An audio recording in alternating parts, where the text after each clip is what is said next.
Sup Shredders, my name is Logan aka Spiderhands and welcome to an SP Reacts, where today we have ourselves an album from an act named Lollipop titled Sugar Rush, and if we switch over to here we have ourselves the album on Spotify. We'll get the art up on the screen. Apparently Lollipop are a digital hardcore Vocaloid band from Tokyo. I've reviewed tracks from them previously, including I Want to Die, Urban Legend, as well as Cat Cafe. This is going to be a long video, but I look forward to the journey. We're going to listen through each of these 12 tracks from start till finish, and we're going to hear what we think. Starting with Pink to Black, let's go.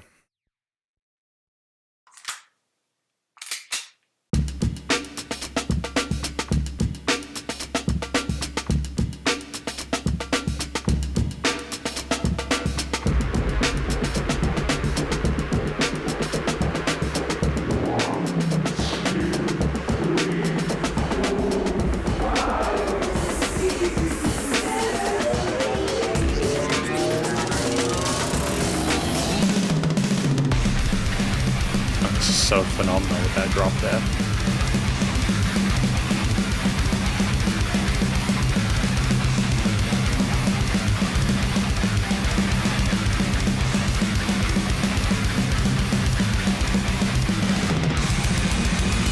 Great switch to blast beats here.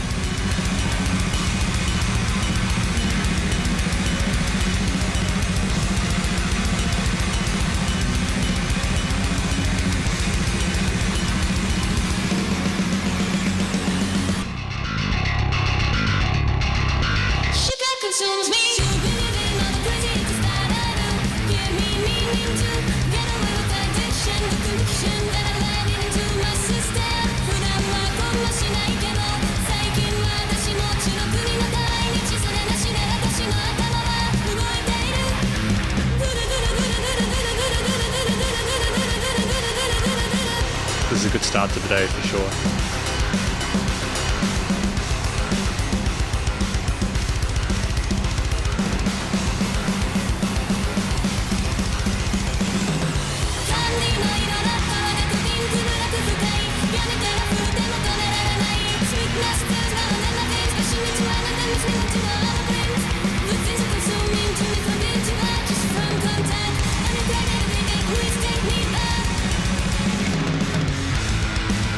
I mean, it definitely is not a pop album for sure.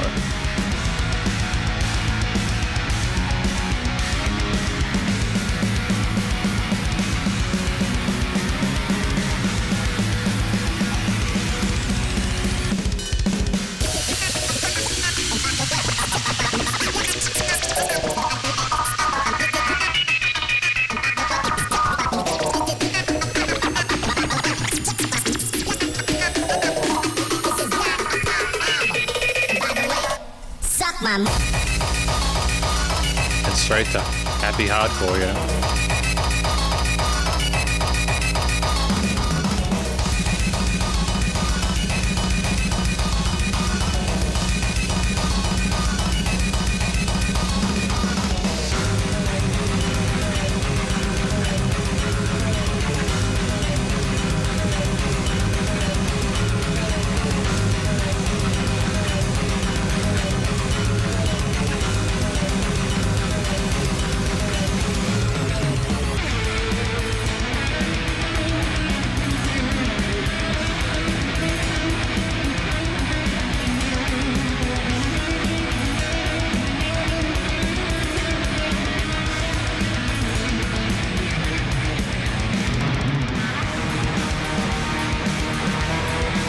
So we've got solo from Himiko, Angel, and then solo Siberia.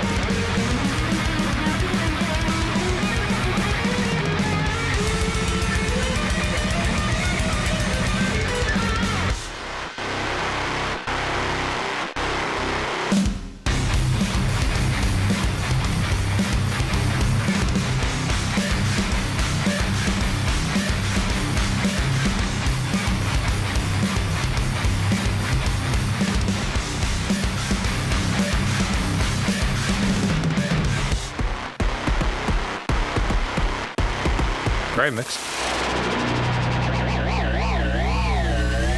I mean, that was just stunning. I feel kind of bad about not being able to listen to this album in its entirety from start to finish and then being able to talk. Because I feel like I'm going to just then, like how it was about to transfer to the next piece, I feel like I'm going to miss some important context in the transitions. But that first song there, Pink to Black, that was phenomenal. I'm going to be talking about each of these tracks, giving their own sort of like mini conclusions at the end and then finally an overall one at the end. But I just want to sort of first of all thank Lollipop for providing the lyrics in the Spotify upload. It's just really helpful when I'm reviewing things to sort of coordinate, and maybe if I miss any sort of context or lyrical parts, even when parts of it are in Japanese and parts of it are in English, it's just nice to have a secondary reference there, so to speak. So I think that this track as an intro to this, album is with Sugar Rush, Pink into Black. It's kind of discussing how we feel like we're being overwhelmed by all the sweetness. It's making me, get away with addiction, the conviction that I let into my system, the crazy antics that I do.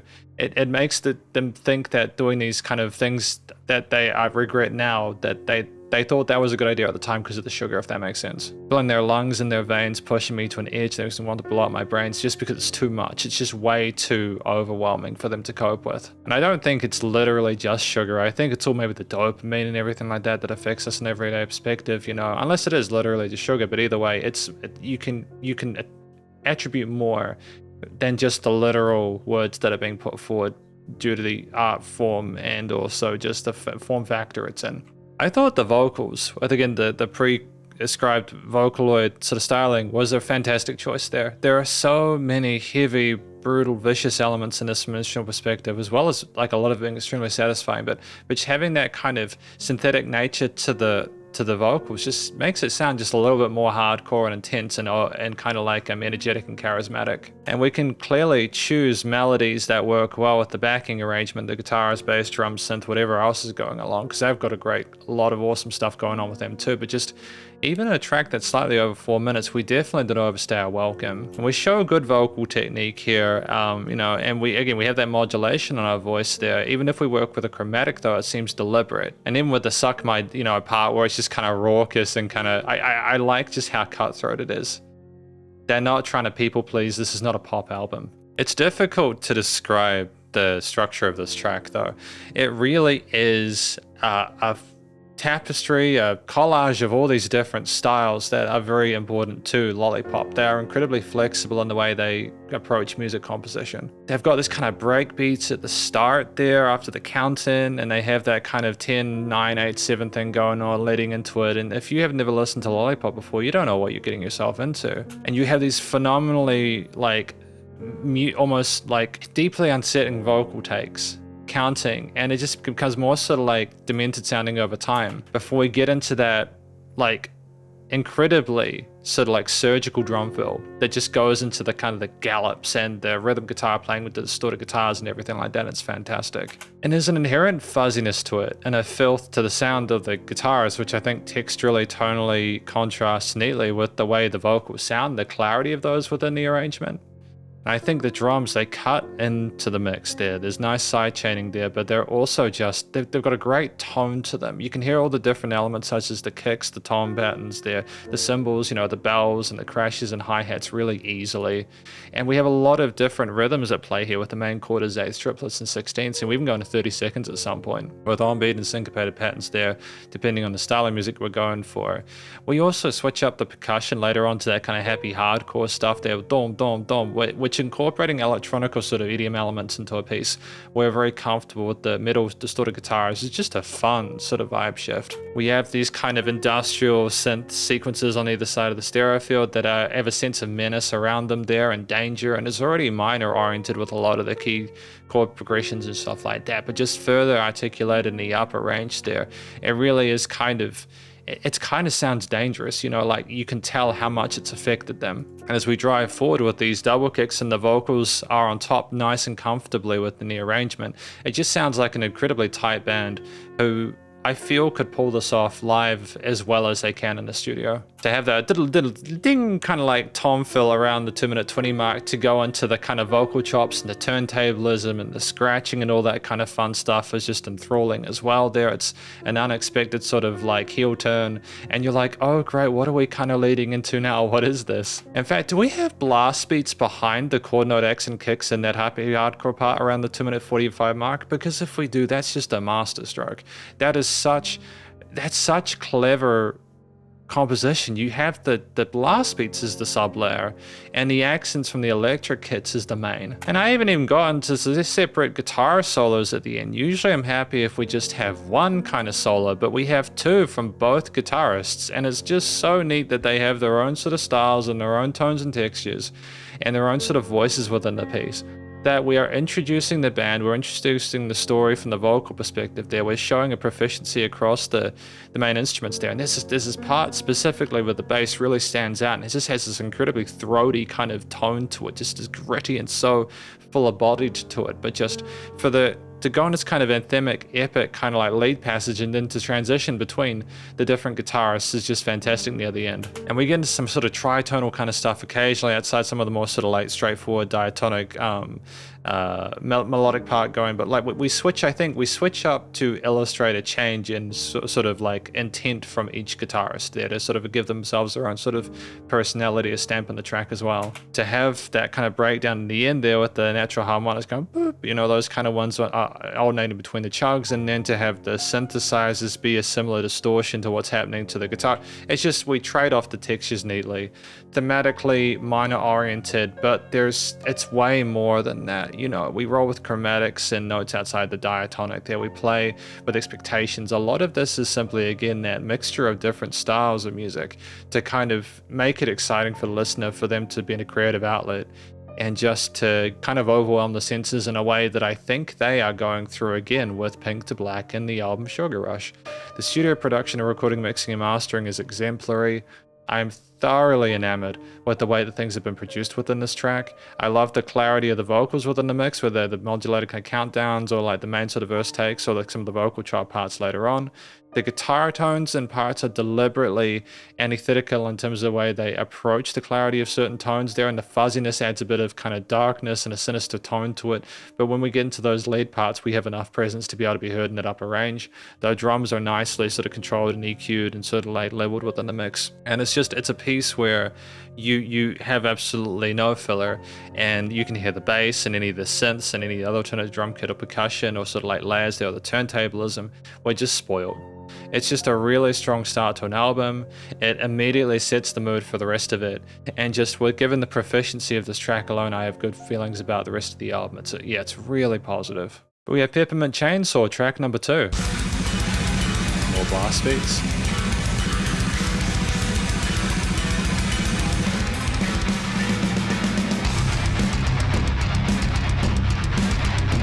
Oh, that thud.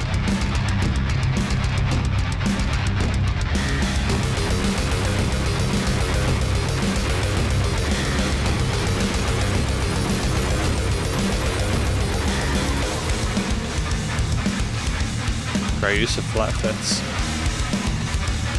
Or flat seconds, I suppose.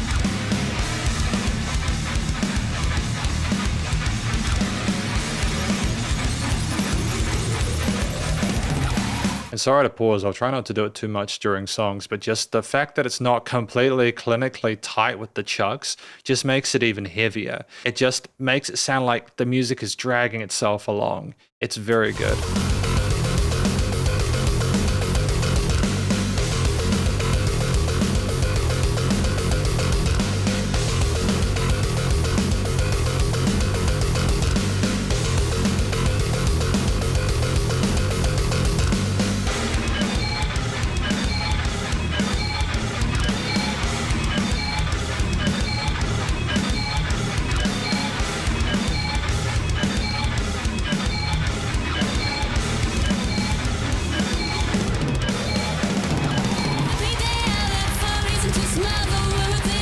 Double fix.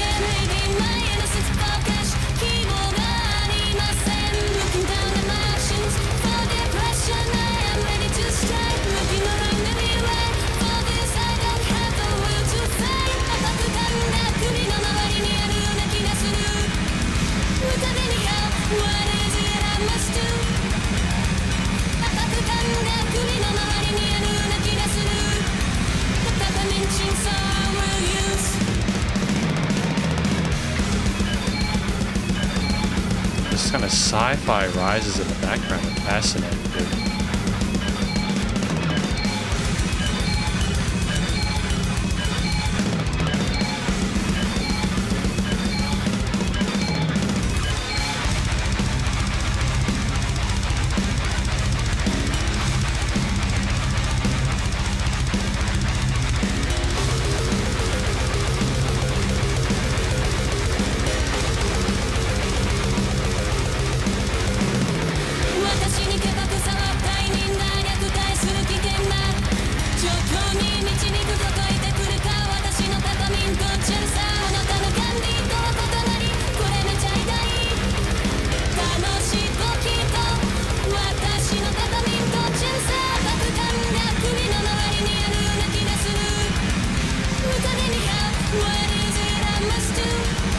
How are these guys not bigger?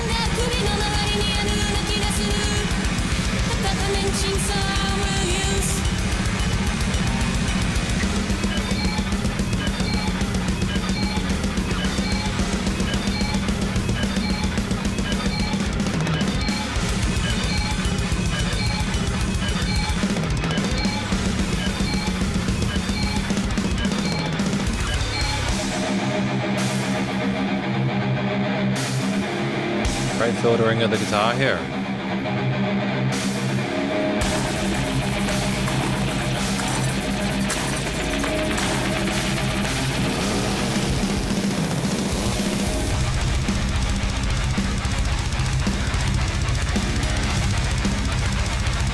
Great use of Foley for the chainsaw.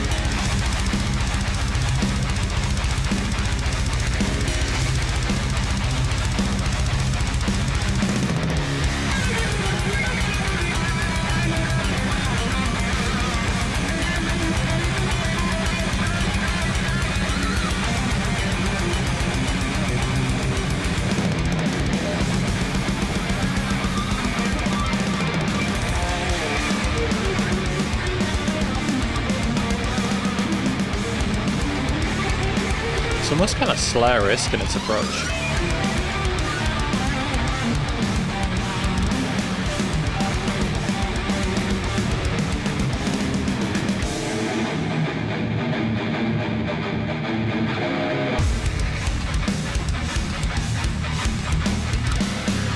Oh, the bass drops.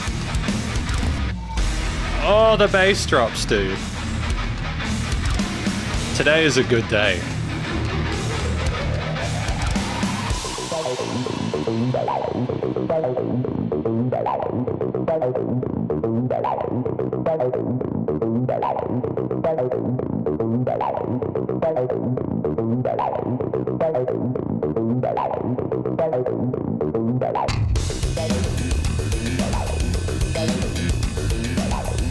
Slap bass solo?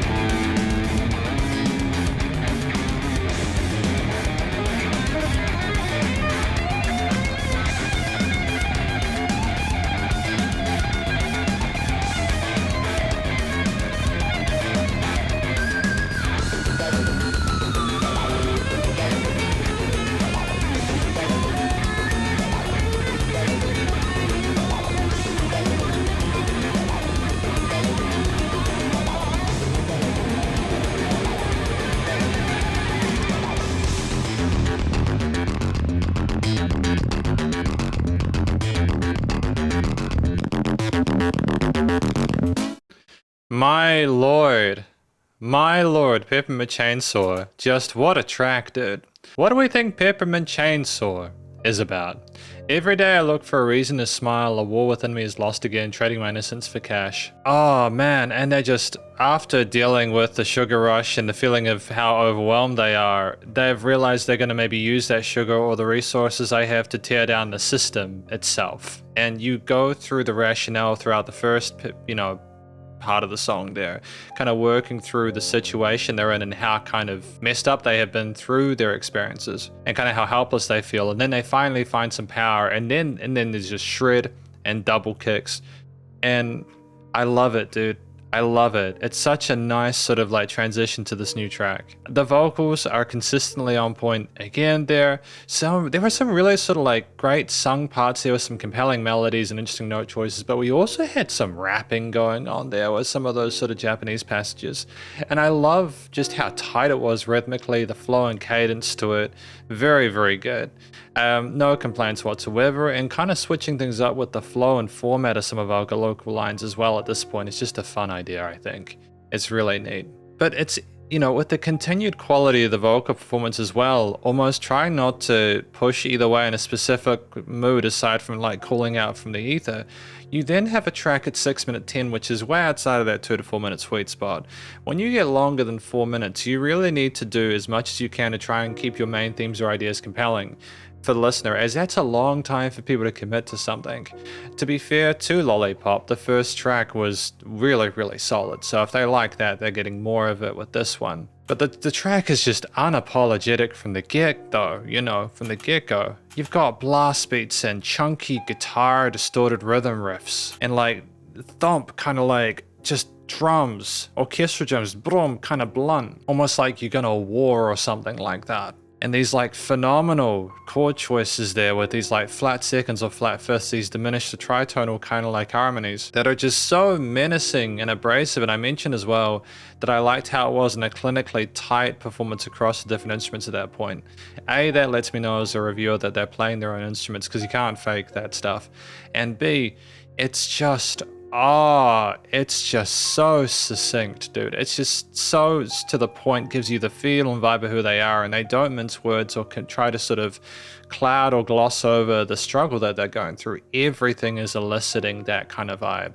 And then you have this kind of kind of like little catchy yet oddly kind of unsettling synth sequencer there. This kind of bass tone that's kind of throaty and kind of it's kind of uncomfortable because of its resonance there. But like, it's a fun, different sort of texture to a lot of the more sort of analog acoustic elements we had before. Like acoustic, meaning like an acoustic drum kit, for example. Not like that we had acoustic guitars, because clearly we didn't. But with like these kind of like sci-fi-ish kind of rises that we have in certain parts as well, it does sound like things are mutating or kind of breaking apart. And when you consider the subject matter, it makes total sense. To have the blast beats over top or underneath the vocals with those heinous guitar tones, to find aligning a direction there with all that kind of raucous caustic stuff going on is testament to both their skill as musicians and songwriters, but also just their commitment to the bit and not trying to sweeten it. Again, this is not a pop album. And just the drums, and I keep going back to this. I like some of the sort of slap guitar-y kind of stuff we had later on in the end there with the synths, and then the several guitar solo sections were wonderfully articulate there. They were mesmerizing in the way they cascaded around the upper end of the frequency spectrum, playing natural minor as well as I think harmonics or melodics, and kind of adding a sort of an exotic tonality to it, a bit of danger and a wistful.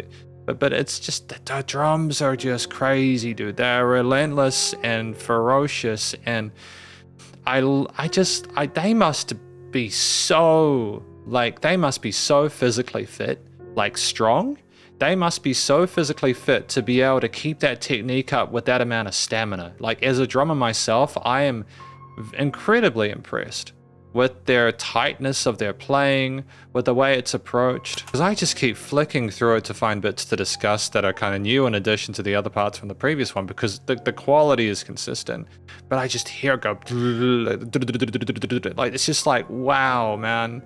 And it's not just the kicks, it's around the tom, the actual drums itself, the snare, and it's surgical. To have this kind of mid-range, kind of honky, kind of like distorted tone around the minute 30 mark there with a bit of a palette cleanser there is nice. But we get into the solo sections and then the kind of funky synthetic bass line going around the sides of the stereo field with some breakdowns as well, then to kind of screw around a little bit and kind of rip your ears off. And I think, again, it's great to be choosing different types of synthesis or synthesizers, should I say, because I don't think the kind of doof doof doof would have necessarily worked with this one. It's just a different tempo.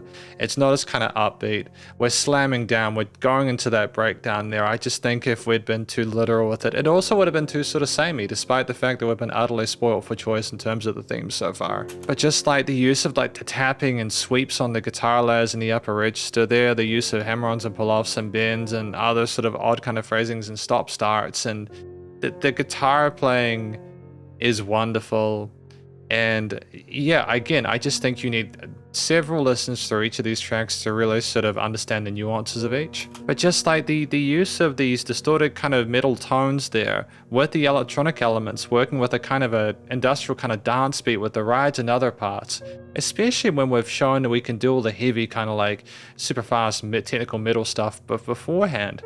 It's just a surreal experience, but an enjoyable one nonetheless. And again, the studio recording, mixing, and mastering is what is handled incredibly well. And the minor leaning plus the kind of electronic increments kind of make me think that this is more of a piece where, yeah, again, we're struggling clearly with the stuff we discuss, but we're also trying to take it in our stride at the same time. We're trying to sort of like lay down the gauntlet.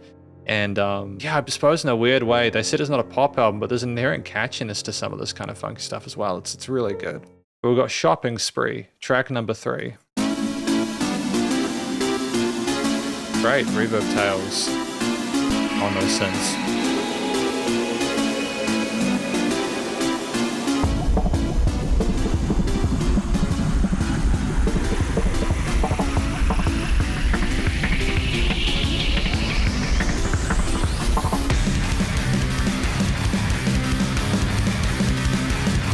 You got me.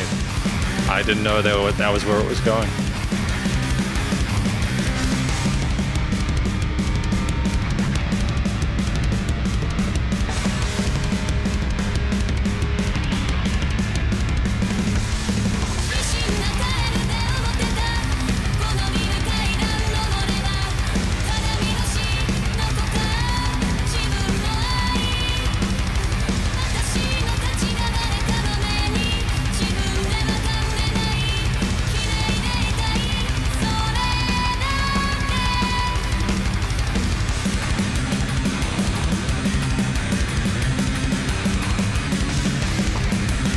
Our use of tremolo picking on the guitars there.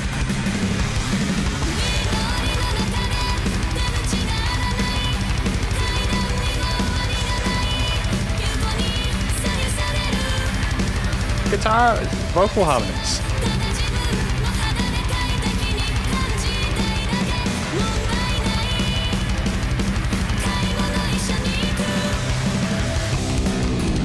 I love those vocal harmonies, they're so pretty, dude. I love the triad.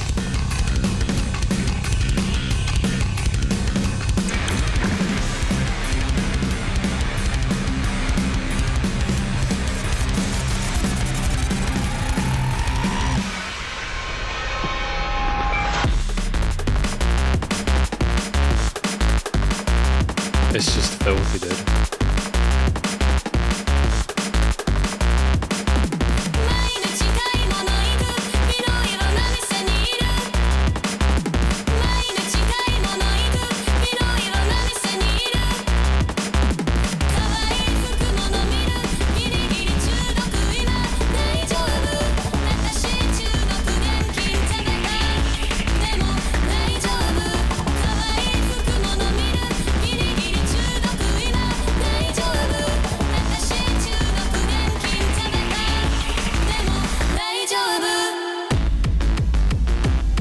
Yeah, no, this is I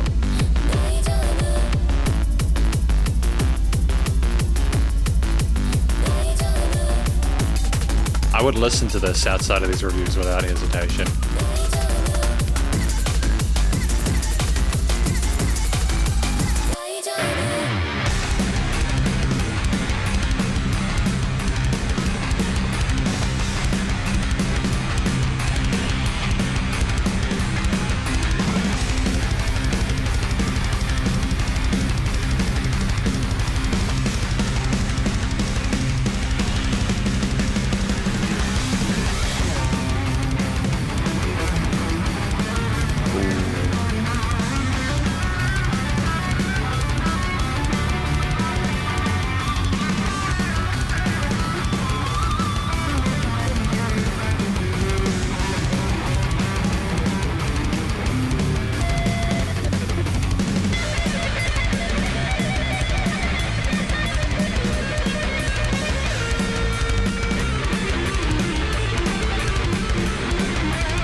use of the tapping with the slides is kind of clever.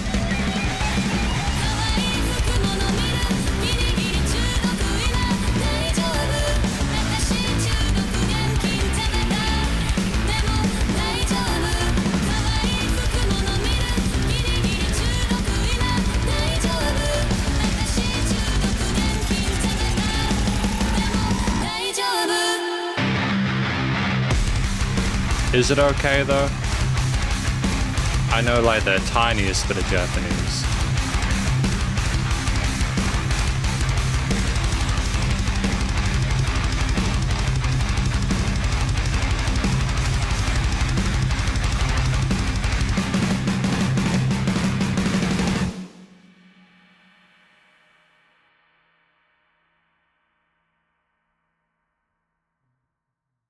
That's crazy. So that kind of ends as an isolated concept at that stage. That's really neat. That's really special. That was Shopping Spree. I didn't have lyrics for that one, which is totally fine. I'm wondering, because I'm looking at Spotify, I can see there's expletives, so I assume the Japanese might have some kind of spicy language in it, which is totally fine. I'm not going to judge. But I think Shopping Spree, especially with the major leaning, is maybe after we've taken to everything with a Peppermint chainsaw, we're going and rewarding ourselves, and again, maybe finding another sort of like dopamine high or something like that off of it. I'm not sure. And that everything is going to be okay, maybe as long as we are able to get access to what we want. Or maybe we're talking about not needing the shopping spree and we'll be okay without that. I'm not sure. The biggest thing for me in terms of a differentiator between this and previous tracks were the vocal harmonies that we had.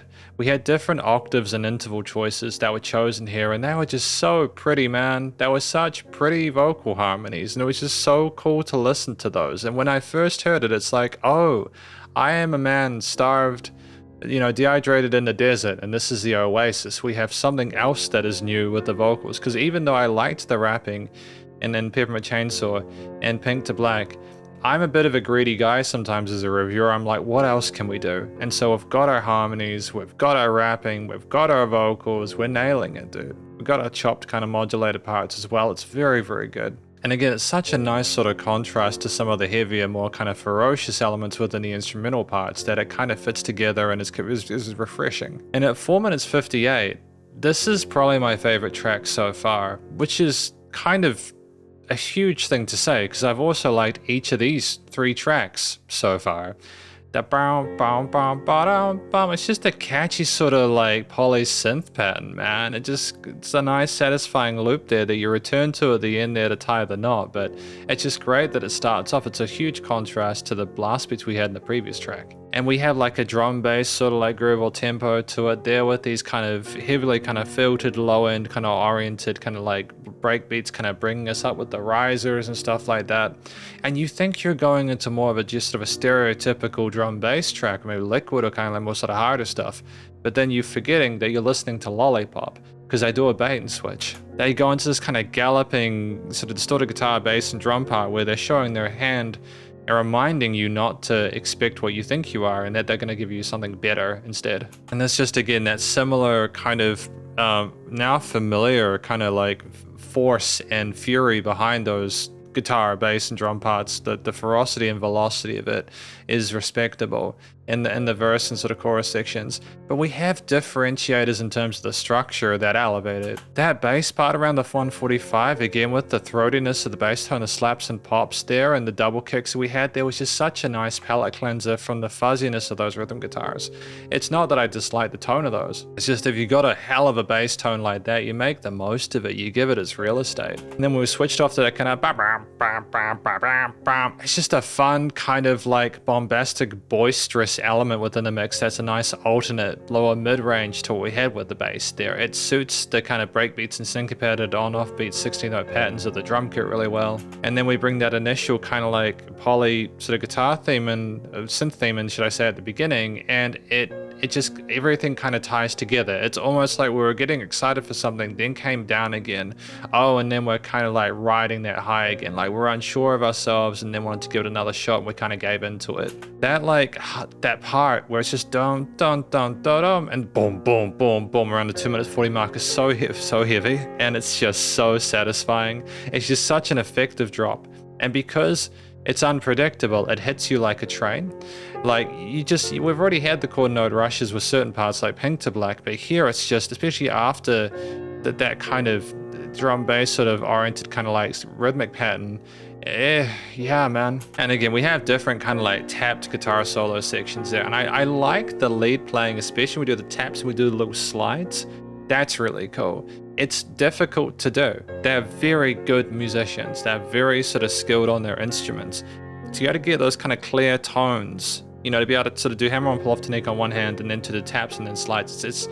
They know their instruments well, and it's a different style of technique I think that we had previously there, and the kind of manic nature that I think is a nice again, it sort of switches things up, makes it a bit more kind of ferocious before we kind of have that release near the end. We have the bam bam bam bam bam bam bam with the guitars, bass and drums at the end for that final outro with the really pretty vocal melodies and harmonies there, and you're just left with a culmination of all the different individual assets or elements that we had at different parts come together for that big sort of climax. And then at the end, once you find your way through it, you're left to kind of ponder the decision you've made. And I feel that's effective. We're not just rolling from one to another, we're left to pause. And that kind of galloping that we had near the end there is just that full force kind of like destruction, you know? It's like, hey, we're on that high, what's gonna happen next? What are we destroying today? And it's just, yeah, no, it's just awesome music. Studio production is fantastic, great use of automation with the filtering of certain elements there.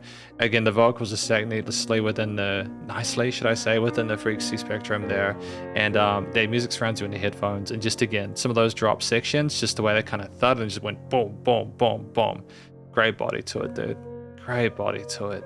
And it's clever to take the bass out and just allow, maybe not completely, but to like diminish the lower end to allow the thud of the kick to be more prominent there. Just to really kind of like get the person nodding their head along to it. But you know, 3 for 3, we've got Strawberry Urusai.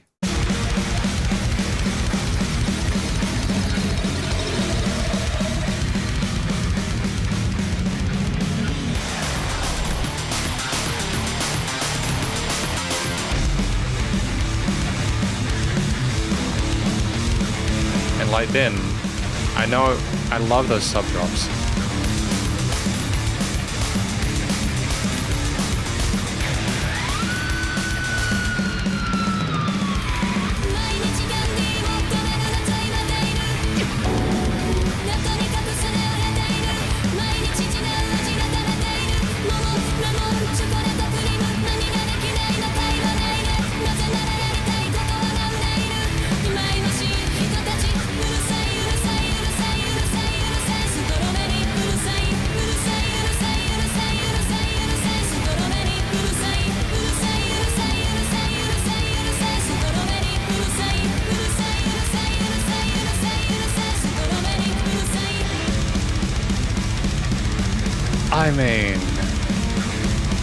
I mean,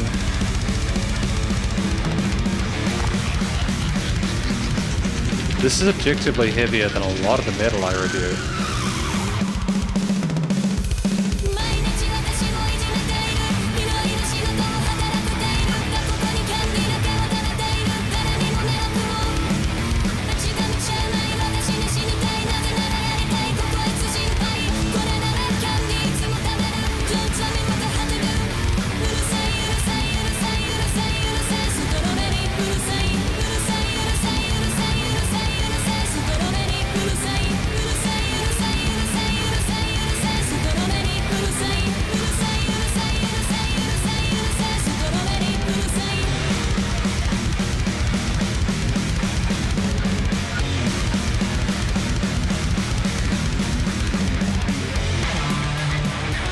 Oh, that's a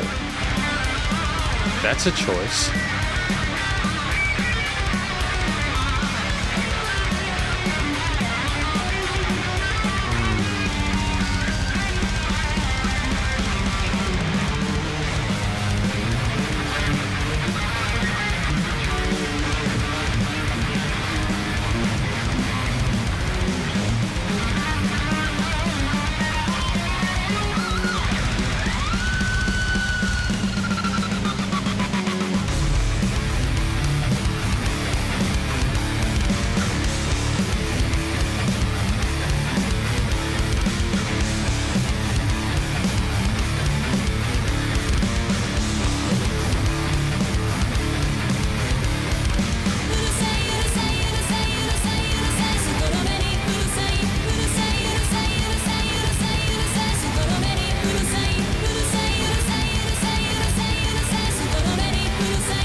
gonna have to Google what Urusai means, because I want to know. I feel like I'm missing some context. So I don't know how well you can see this. I've put Urusai in Japanese to English. It says shut up or noisy. So I'm not sure what strawberry Urusai means, but maybe they want strawberry noise?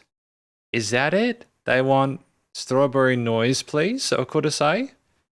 Maybe that's it, I'm not sure. This song's kind of wonderful because of just how straightforward a lot of the vocal parts are. It's more oriented around that kind of main sort of hook line and making it almost sort of like hypnotic as it like loops it, and the drums are and guitar and bass are unrelenting. And it's very simple in its approach too. We've had a lot of kind of like content and subject matter prior to this. We really just are in a position here where I think we're maybe in the middle of another sort of like dopamine hit or sugar rush, and we're just kind of like we're just focused on that one thing, that kind of thing we're addicted to at all cost, and we just will get it no matter what. At 3 minutes 30, this is the shortest track so far, but it's no less unrelenting. It's ferocious. It is visceral. You have this kind of spooky, kind of glitchy kind of riser that's kind of in the background there, and it's just very sort of surreal sounding as you have those all too familiar guitar, bass, and drum parts sort of lead us in. And it's a very similar approach to tracks like Peppermint Chainsaw, where we're a lot less patient with this one. We just like smack, bang, kick you in the teeth. And we have like a mixture of different sort of down-tuned power chord elements there, and we're very familiar with that part of the frequency spectrum. The lead solo caught me by surprise there. I wasn't expecting that kind of wide in the stereo field, mid to upper range kind of resonance there, and like the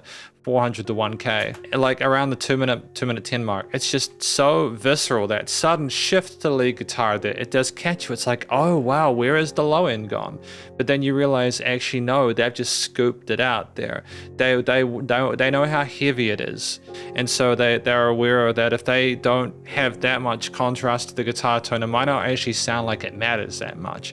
They're playing with sound, they're playing with textures within the piece, and there's like tremolo sort of like techniques and stuttering of these kind of effects and like of these tails there, and lots of kind of fun shreddy ideas there that match the intensity and the fervor of those rhythm guitar parts, and how fast and sort of tremendous they are. And there's more of those kind of creepy rises in other parts of the track, and it is very much kind of almost, I suppose, potentially to be a more accessible single. There is less stylistic diversity within this one than others, but I think it's simply because they're wanting a more straightforward experience. And what that in turn infers is that they are simultaneously capable of having a shorter track with more of a sort of a concentrated, sort of like easier to follow kind of pattern of different riffs, textures, and ideas, whilst also capable of starting a track with a wide variety of different sort of like tastes in order to get you an approximate feel of their entire album. Like you're just left there kind of being comfortable with less, knowing that you're going to get more in a moment. And that's almost disrespectful to the attention to detail they put into this track, because the variety of different sort of drum grooves there, again working with those simple snare and kick patterns there, how tenacious it is. The power chord elements in those guitars and sort of like parts there are almost sort of like understated, primarily I think because harmonically, minimalistically, they've got so much going on there with all the other parts and the different risers and the other kind of like sort of sort of electronic textures. The rhythm guitars don't need to do more in this album than they are. They're already frenetic enough as is. It's kind of creating an almost sort of like catchier kind of element or side to this that helps to kind of equalize a lot of the kind of zaniness of the composition. I think the minor leaning makes a lot of sense here. I don't know if we could have gotten away with the harmonic complexity of Shopping Spree there. At the same time, it is a noisy song, but it's their flavor of it. They want their own flavor of craziness. The song is thick and glued and unforgiving, and again relentless from a studio production, recording, mixing, and mastering perspective, and it pushes your headphones, and you like it because you're used to it, and you just want to hear more. Hard Candy, track number 5. Oh, the panning. Oh.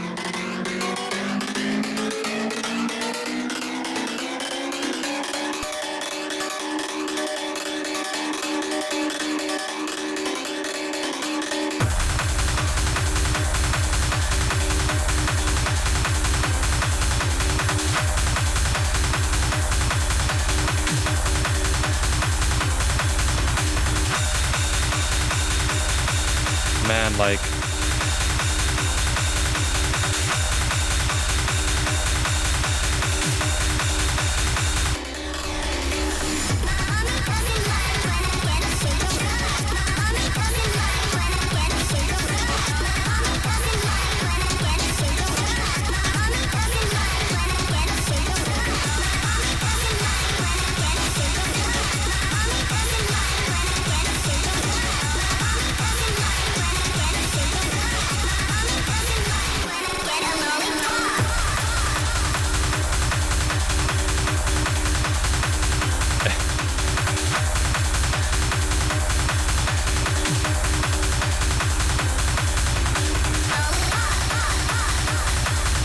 It just slaps, doesn't it?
I mean, I'm just nodding my head to this dude. I love it.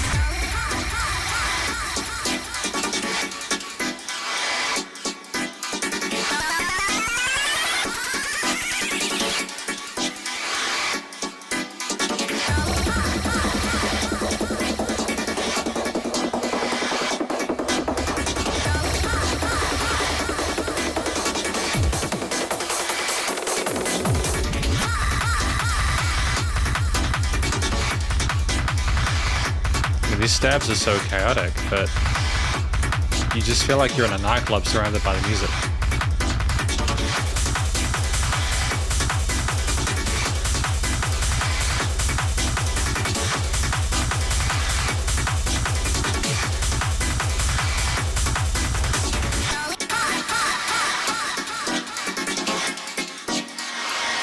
Ah, we're detuning it now.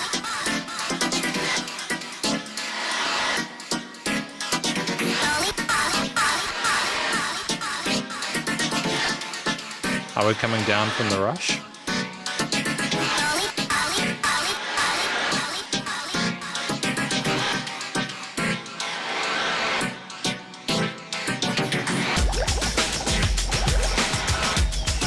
Oh man.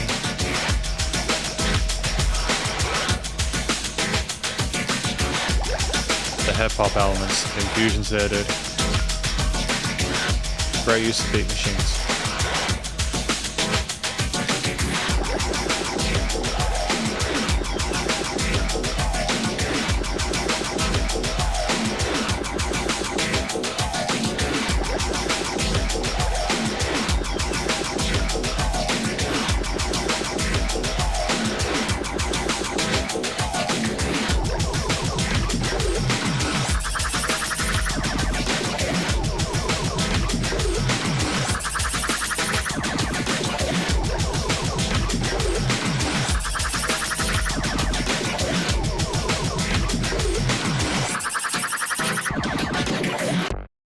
So let's talk about Hard Candy. I think this track was about having the candy and eating it and absorbing it and just going to that next plane of existence and just being surrounded by the music and having a lot of fun with the electronic dance elements there, just thumping away.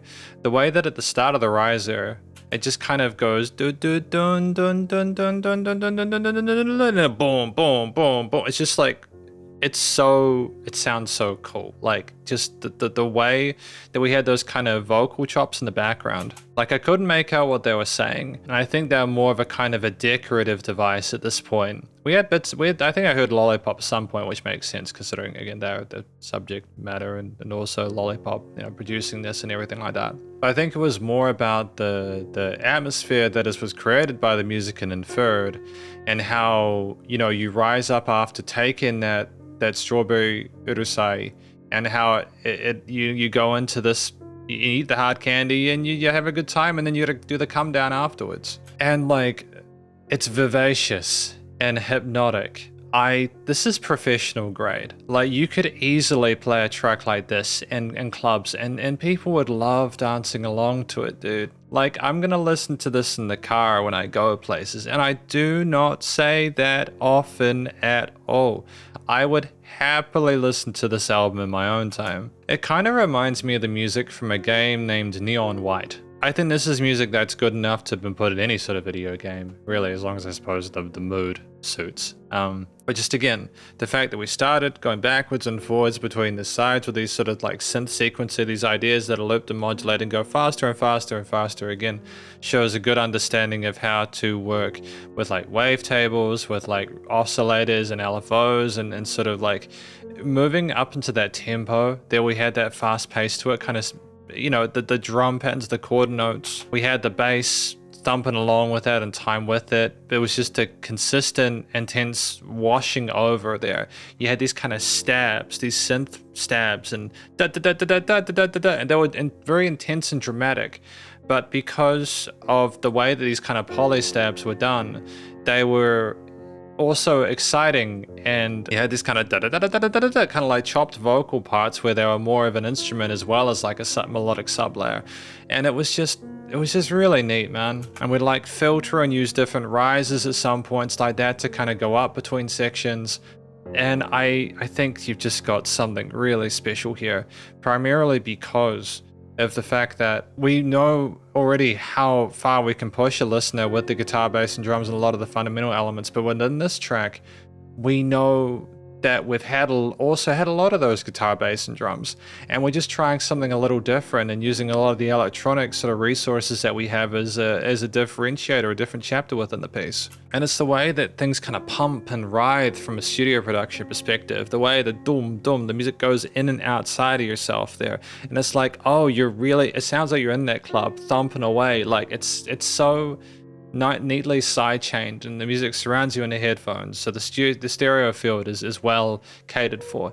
But the way we kind of brought it down when we started to come off of the hard candy to then kind of go into those kind of more sort of a hip-hop kind of like a 16th note patterns there with the kick snares and cymbals, slowing down some of those synth patterns that we had in that faster section with the chord note bits, just allowing ourselves to kind of more sort of like easily access it, but also again it's almost sounding like a bit of a hangover, or like the system is crashing a bit. And we have further bits of kind of like oscillating and kind of little kind of squeaky sounds there, like the system is trying to start back up again, but just generally very, very good. And then we end the track just enamored with it. Like it goes straight into Sugar High, which I've had to pause for simply because I try and talk about each of these tracks one step at a time.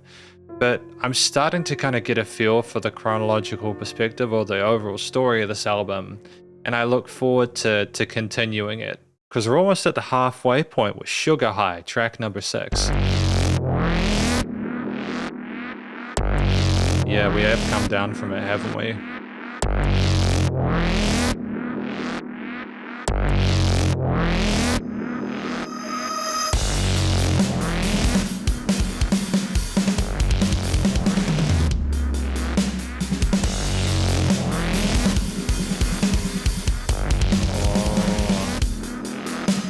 Cuffing you lose out, you try to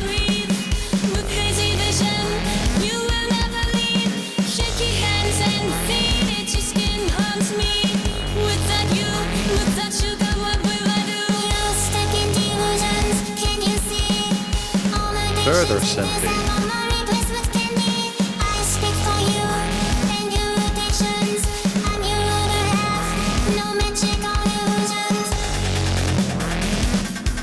I like the dubstep synth there, man.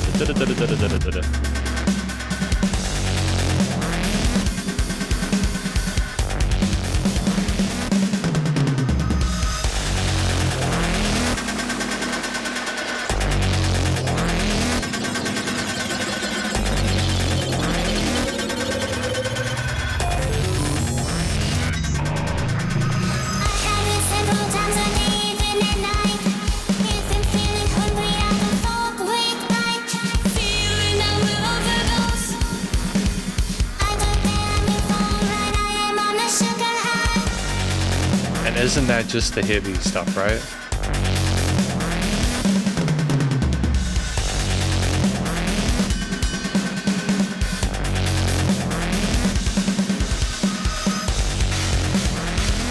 Great transition to the China cymbals on the kit.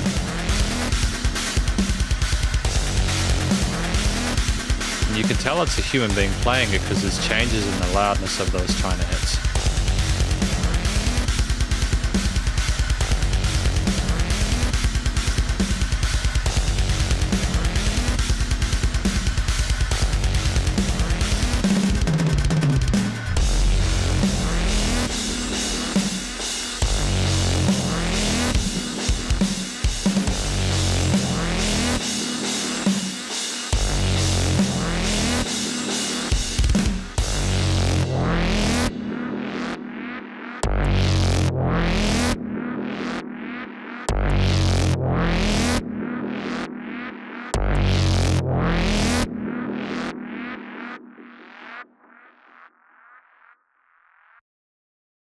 I mean, I get, and again, I'm thankful that there are lyrics here, but I get how this follows on from Hard Candy here. The drugs that we take, you know, the addictions, you know, being candy within this. I understood that beforehand.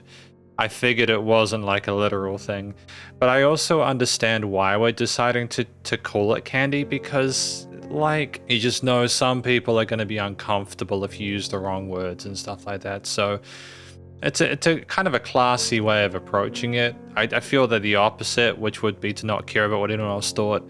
I mean, you're already making music that clearly does not understand what anyone else thinks, because it's just so unique and so fun and so creative. But I like the respect put forward by the intent there, although I'm incredibly sad to hear that they're going through it.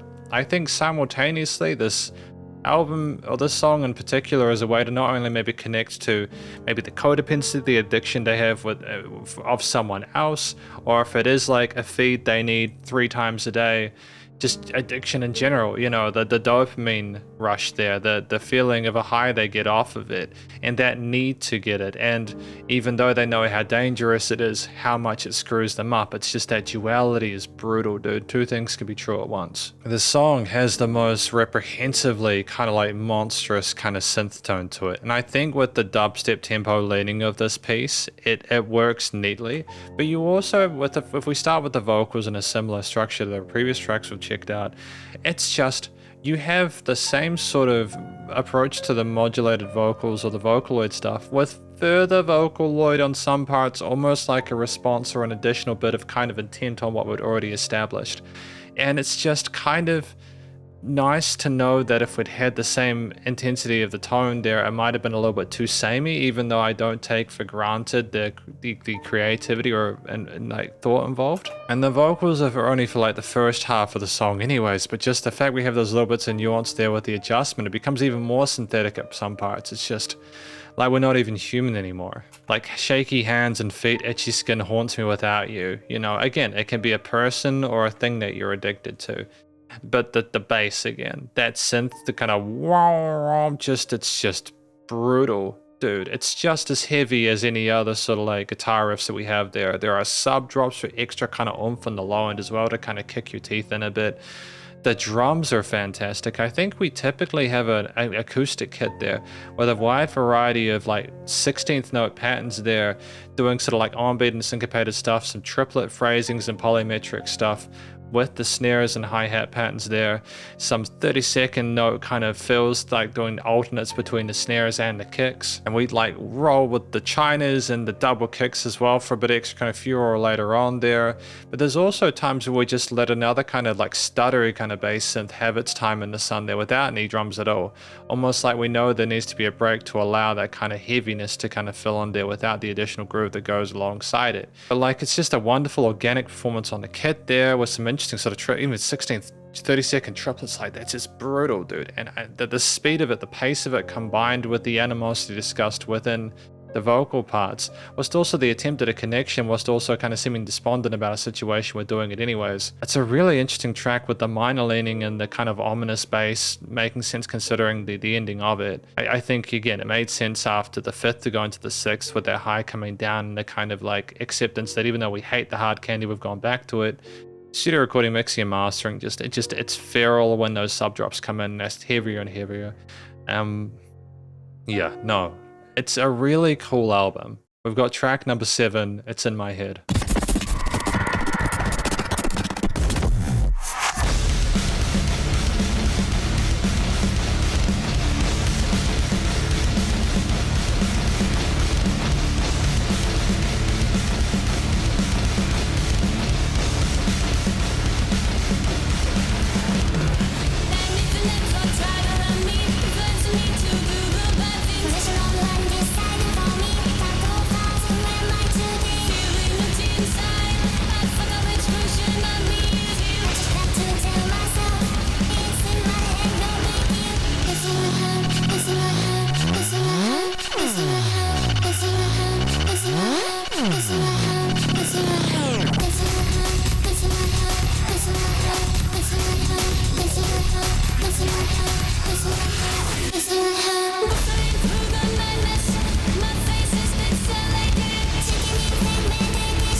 I like the different voicings when we're discussing the different profiles. I think from a vocal perspective that's really clever.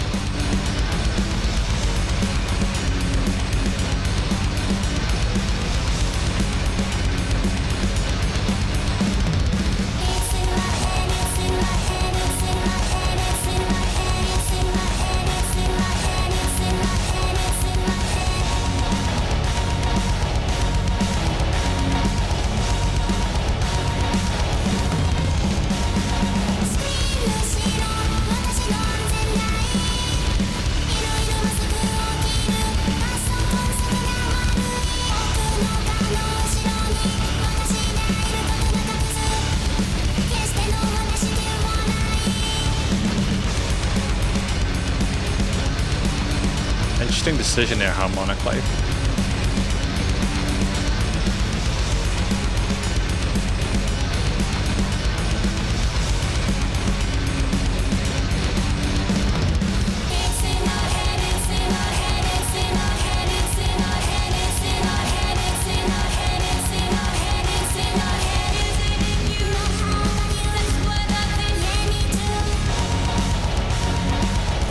It's amazing.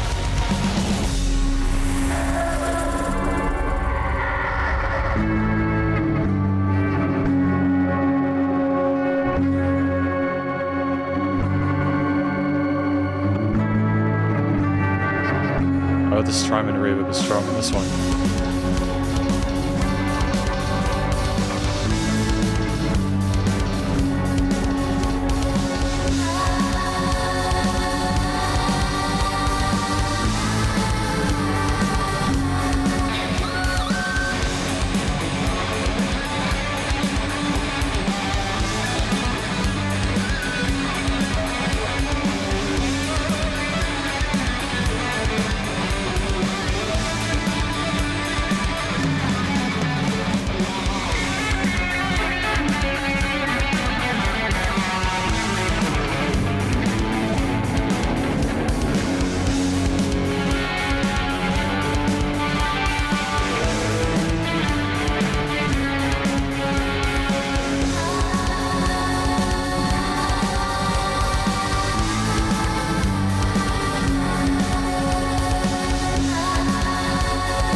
sensible modulation of those minors at the end.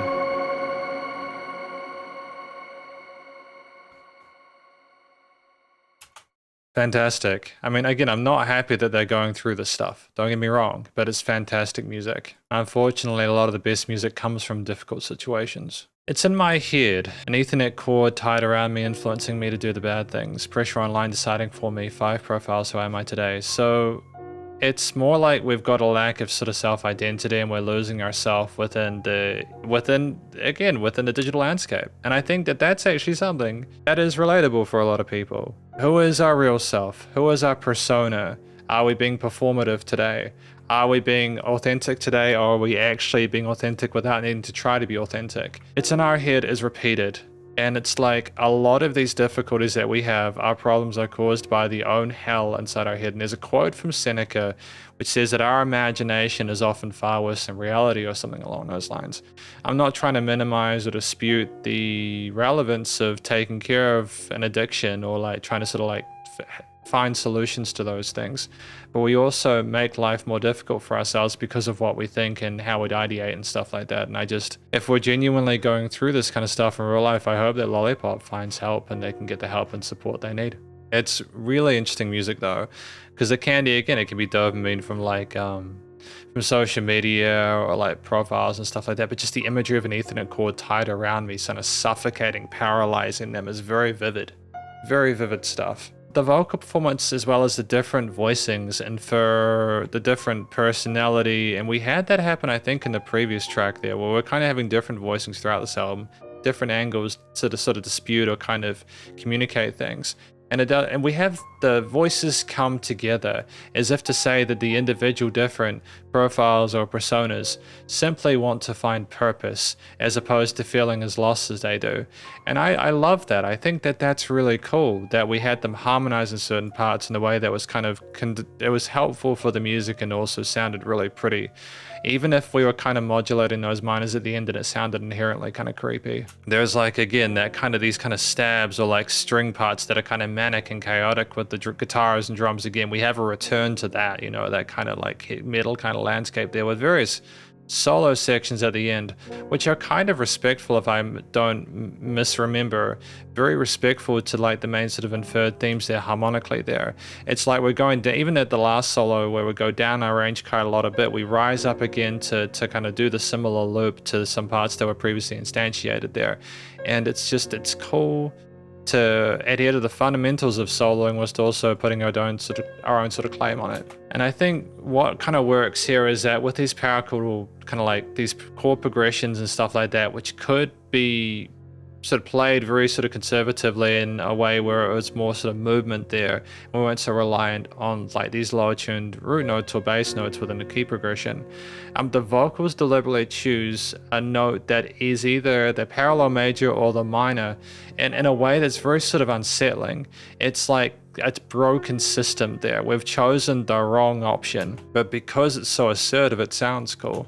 There are these bum bum bum bum bum kind of synth patty bits around the 1:39 mark there, which are just a great sort of like almost like a choir singing along through the madness. At that part we talk about scream, if I'm not, you know, misremembering stuff, at the 1:45 mark there, I thought we were going to go for a more active chord progression on the rhythm guitars, and I admire the ballsiness to not. You could have gone boom, da da da da da da da. You could have gone like a boom. You could have kind of done, but it would have been a very cheesy kind of progression at the same time.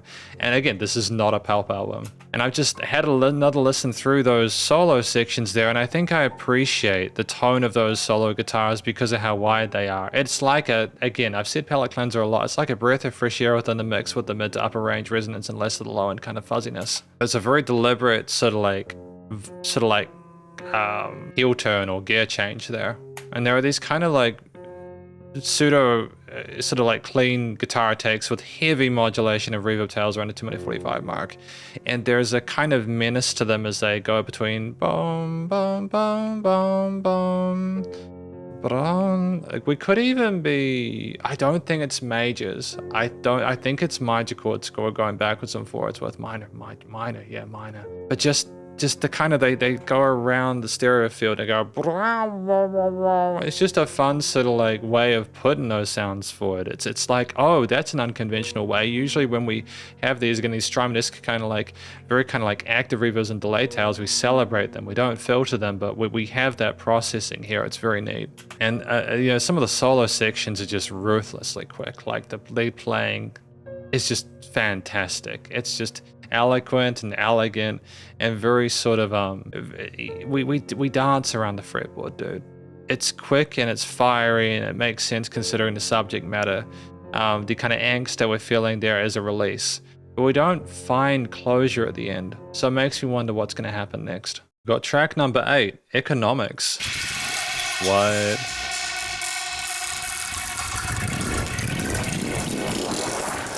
Oh man, those are some crazy risers, dude.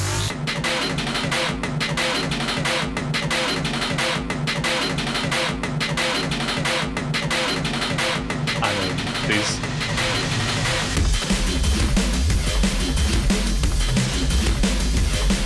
What is this, dude?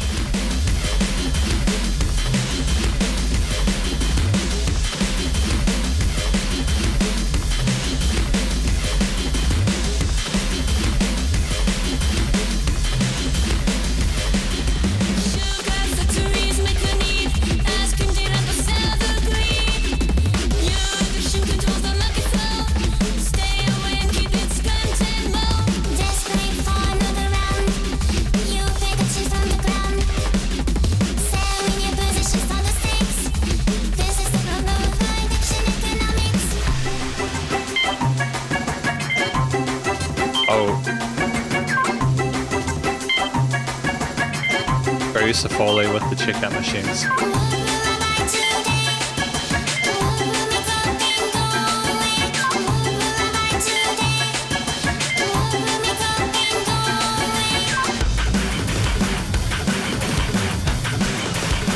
Dude, this is legitimately inspirational. These drum tones. Wow, man.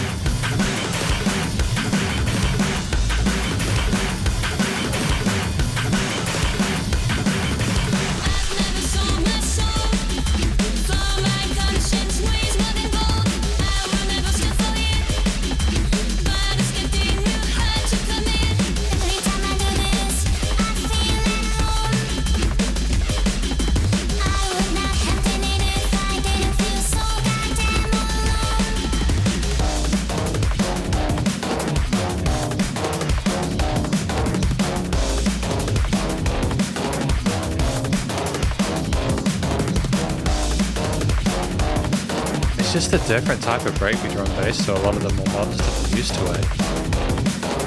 It's so much fun.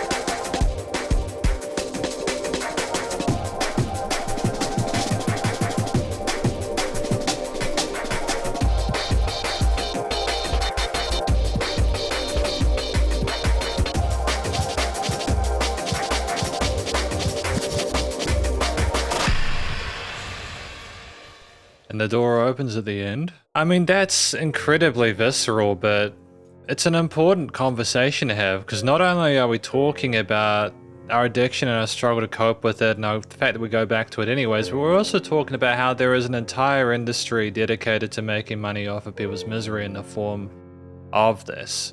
Whatever addiction you have, there is almost always someone making money out of it, or someone who is willing to make money out of it. They say, I've never sold my soul, for my conscience weighs more than gold. I would never steal for it, but it's getting real hard to commit. Even though they know they're trying their hardest to be able to avoid breaking their own rules, their own sort of like sanctum there, that line they don't want to cross. They're finding it difficult to commit to not doing that. And it's heartbreaking. They feel at home when they're getting their high, man. It's just sucks.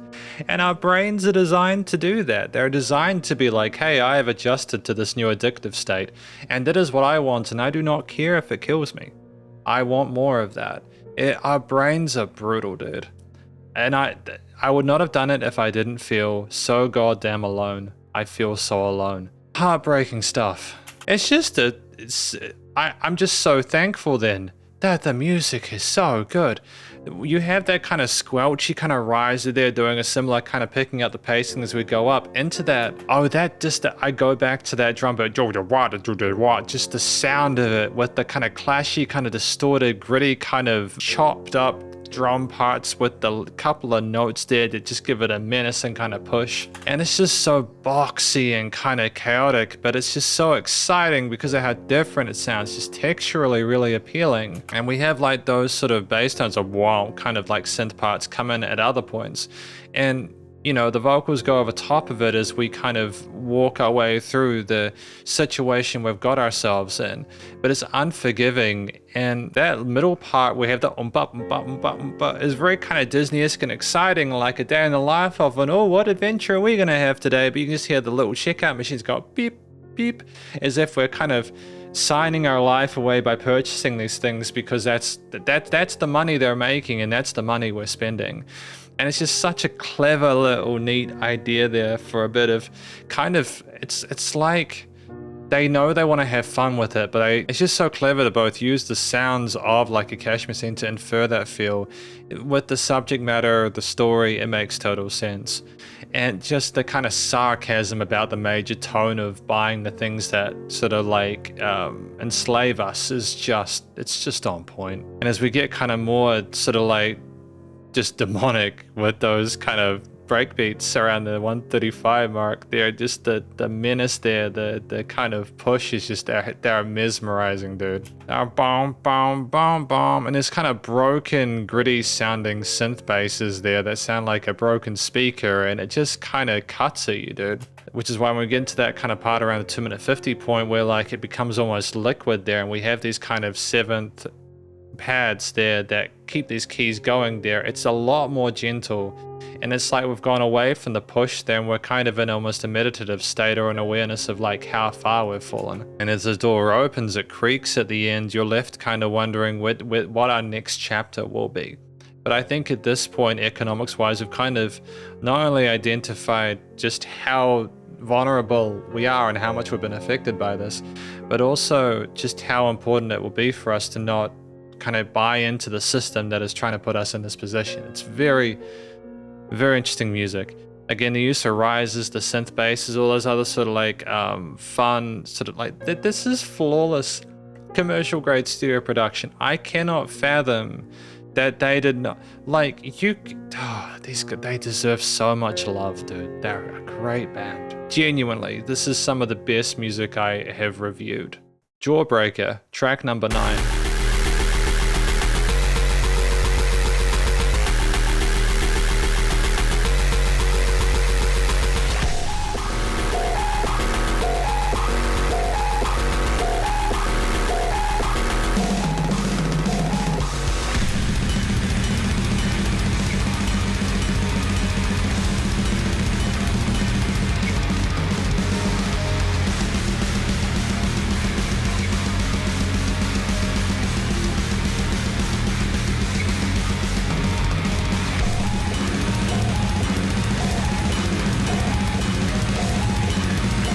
Like, if people ask me what kind of music I like, I'm just going to show them this from now on.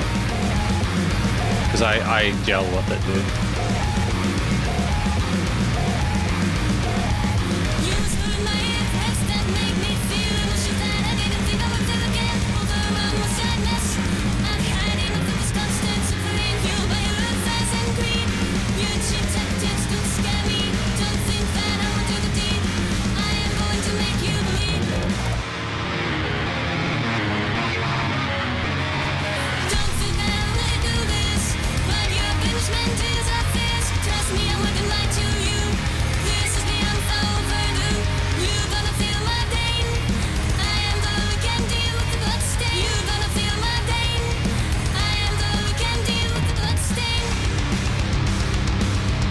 There you go, we're picking ourselves up, and we're standing up for ourselves, and we're cutting them down.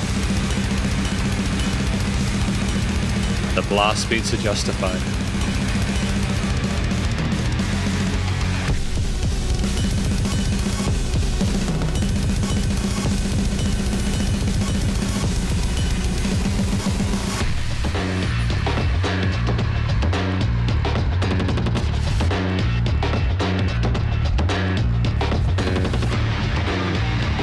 What a transfer, dude.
Great tremolo tricks, dude.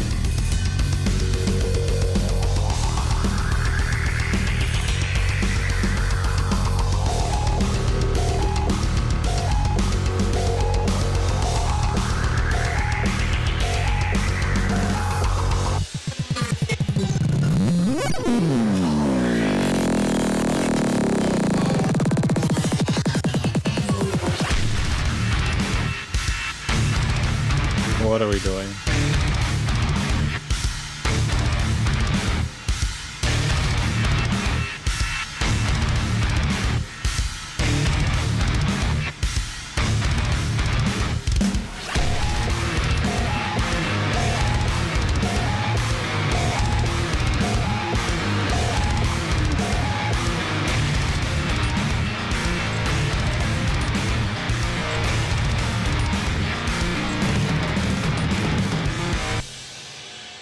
I mean, that was just, dude, that was stunning. I don't know why I didn't expect a breakdown at the end. Like, considering, you know, considering what we're coming up against with Jawbreaker, but Lollipop with Jawbreaker, track number 9. I think this is effectively, after going through the lessons learned in economics, coming to our dealer, whoever is causing these issues for us, and wanting to beat the crap out of them. I think this is just, they've had enough suffering, whatever it is that's causing them pain or that is supplying this pain, that they just want to slam them down and just, they want to be done with them. And this music hits like a train. There is a similar intensity to the expression of the vocals in this piece, but it's the words as well as the music that I think communicate what we need to hear in a way that is effective. I mean, you start this track and it's just fizzy and fuzzy, and there's like a movement and an occasional kind of like da da da da da da, like a restart of the loop there, and like it's a fun pattern on the synth for sure. You have those kind of like phone tone, like do do do do do do, kind of like as a secondary in the second half of it. And it's very much like, okay, who are we calling? What kind of conversation are we going to have? To then go into the more familiar sort of drum, bass and guitar parts with blast beats and ninth kind of dropped chords, and the bass being foundational and the low end, they're nice and strong and firm there. The afterglow is tumultuous, and there's like glitchy kind of components where things kind of click, and then like it sounds like the system that we've been put into is starting to fall apart as we gain sentience. But just like again, I've said this a lot of times, and it almost kind of bears repeating, primarily because I'm kind of come to terms with it. Just the drums are relentless. Like they are just, the fury is palpable. And in that part where we kind of have a swing kind of feel, dum dum dum dum dum bum bum bum bum, kind of bounciness to it. How do you know to put that in there? How do you know to add deliberate kind of like mid-range kind of fuzziness to the guitars and still make them work with the drums and bass, still make it sound professional? I mean, like, how do you know as a guitarist with your solo, the Siberia solo section specifically, but also I think Himiko Angel does like an interesting kind of like a modal shift on top of the chord progression that they're playing over. I think Siberia is working the major scale over the minor key signature, and it's like, oh, because you're working with power chords, it makes sense. You can kind of play with the thirds, but it's kind of, so man, it's just, how do you know? And like the phasing and filtering of the kind of notes swirling around the headphones and the speakers there, kind of being sort of like mystical there, like we're having some sort of spiritual awakening as we beat the crap out of this person. With that kind of brrrr afterwards, the synth kind of like ruining itself across the shore with a final vicious breakdown, like halftime, slow, just cutting at you, just beating you up. And we have 3 tracks after this. I don't know how this is going to end. All I know is that it's going to end in blood. But what a fun journey we've had despite the darkness of the subject matter. Just wow, dude. This has been a really sort of unique experience. We have the self-titled track number 10, Sugar Rush.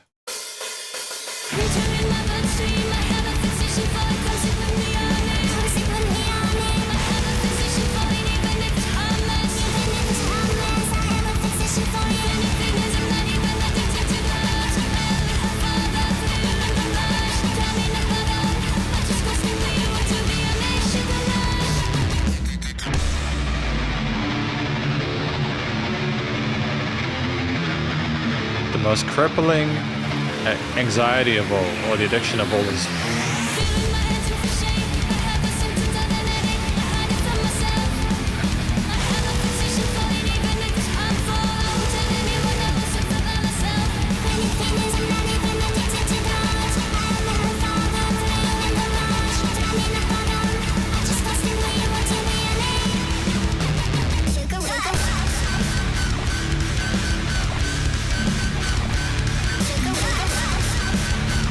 sounds like late 2010s dubstep at this point.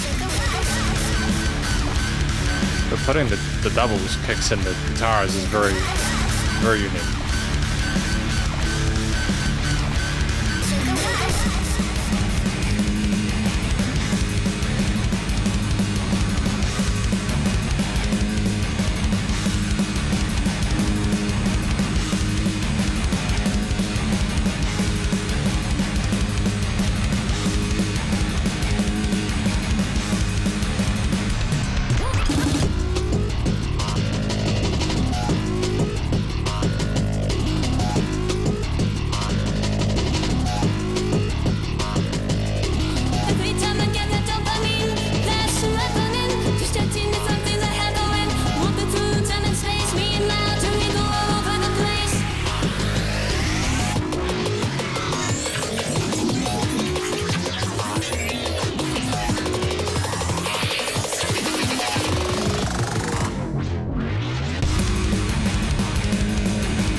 Great return to the hook here.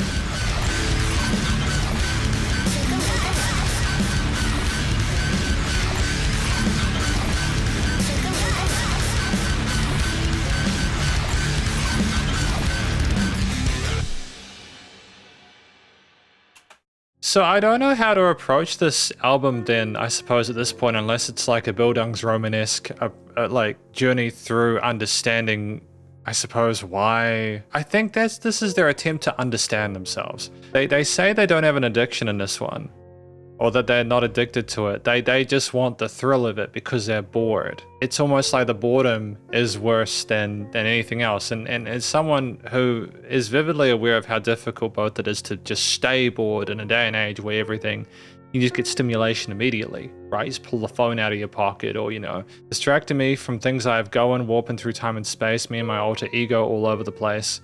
Yeah, Sugar Rush, it's wonderful. It's very effective. The vocals here are more sort of accepting, I think, of with some major leanings in some of those note choices, almost like we're kind of happier in a weird kind of way, that we at least know we're not addicted, if that makes sense. It's like a lot of this album is spent with the vocals modulating with the major against the minor leaning of it, and it makes it seem almost sort of like surreal sounding, like very extra with that dissonance there. It is an inadvertent way of making it sound heavier for sure. But they talk about having the symptoms of an addict. I think it would probably be a little bit too on the nose if they were too blunt with it. So I appreciate the way we communicate. There's just so much mood from everything else that you don't necessarily need it to be too blunt. And you have the counting with the hi-hats as we come to this sort of conclusion for the Sugar Rush. And we have the guitar, bass, and drums join us again with a wide variety of different grooves there.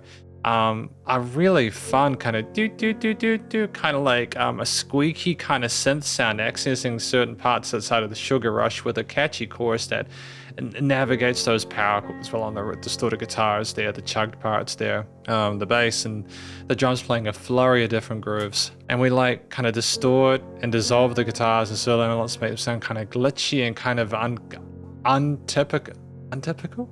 With like drill sounds occasionally to sort of mirror the feeling of kind of like desperation that we're going through. And I think again the kind of the groove with the bum bum bum bum bum and the chorus is like half time to the gallops earlier, so there's a change of pace in terms of the feel of the piece there, sort of like groove wise as well, which is kind of fun. Around that like 1:50 mark there, we have these kind of unusual sort of synth parts there working between tritones and being a little bit kind of like irregular.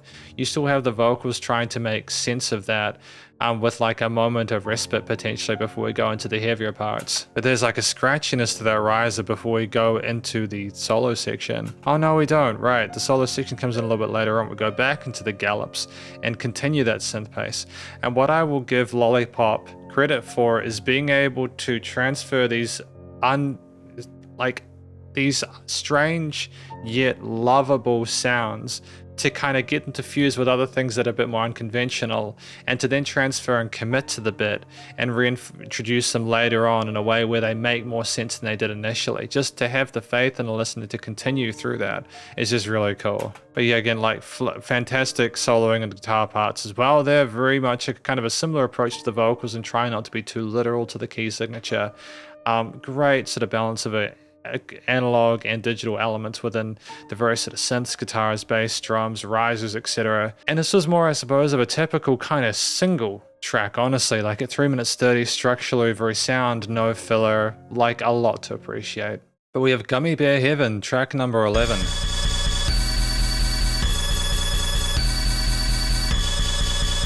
What do we have next?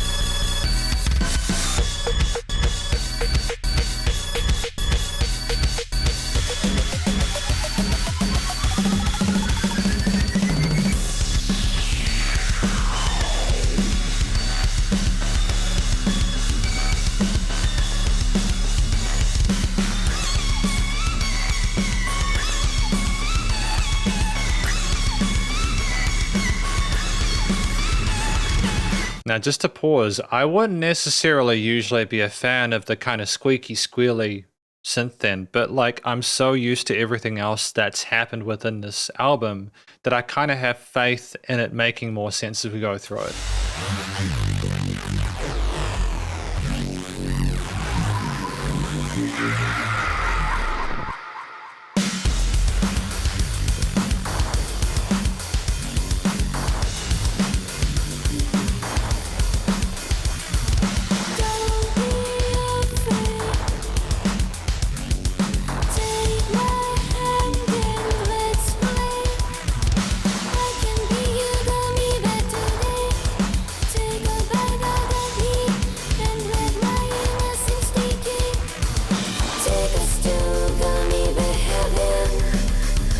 surreal harmonies there, right?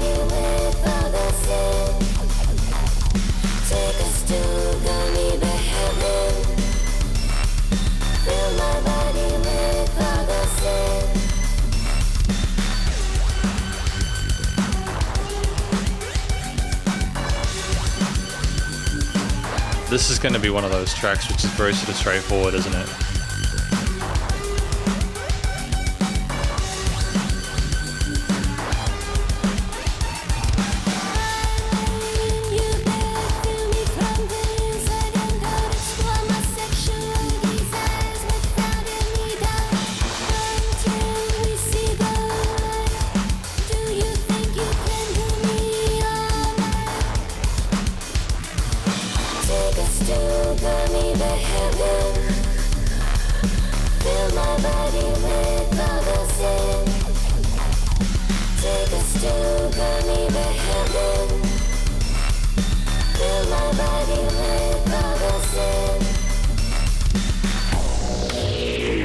This is an interesting direction to take at this point.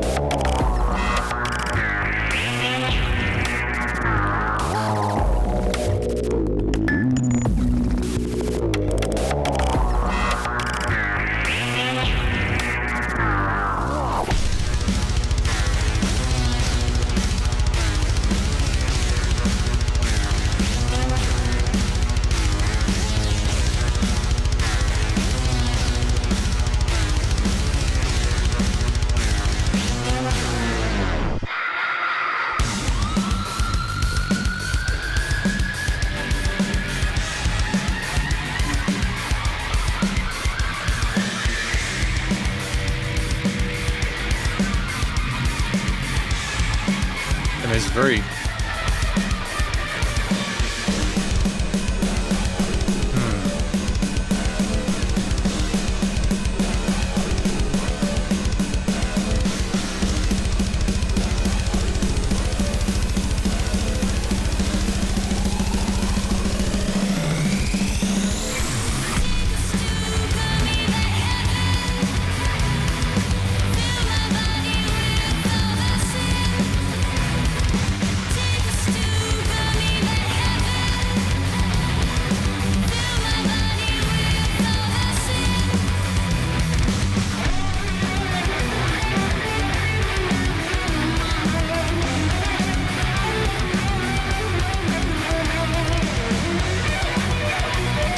Sweeps.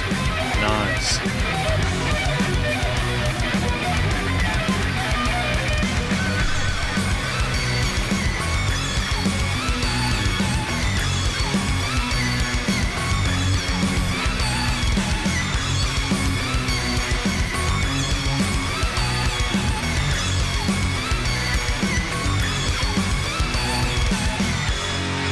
I'll allow it.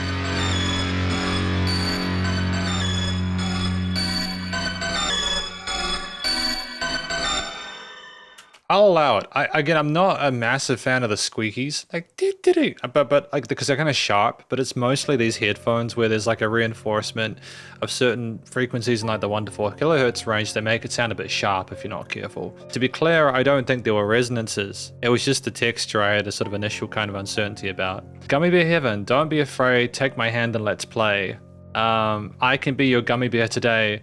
Take a bite out of me and let my innocence decay. So this is clearly sexual in nature, and we're adults here. It's okay to talk about this kind of stuff, you know. Another form of addiction is that kind of addiction, you know, needing someone to sort of take care of you all night long. And it makes sense, you know.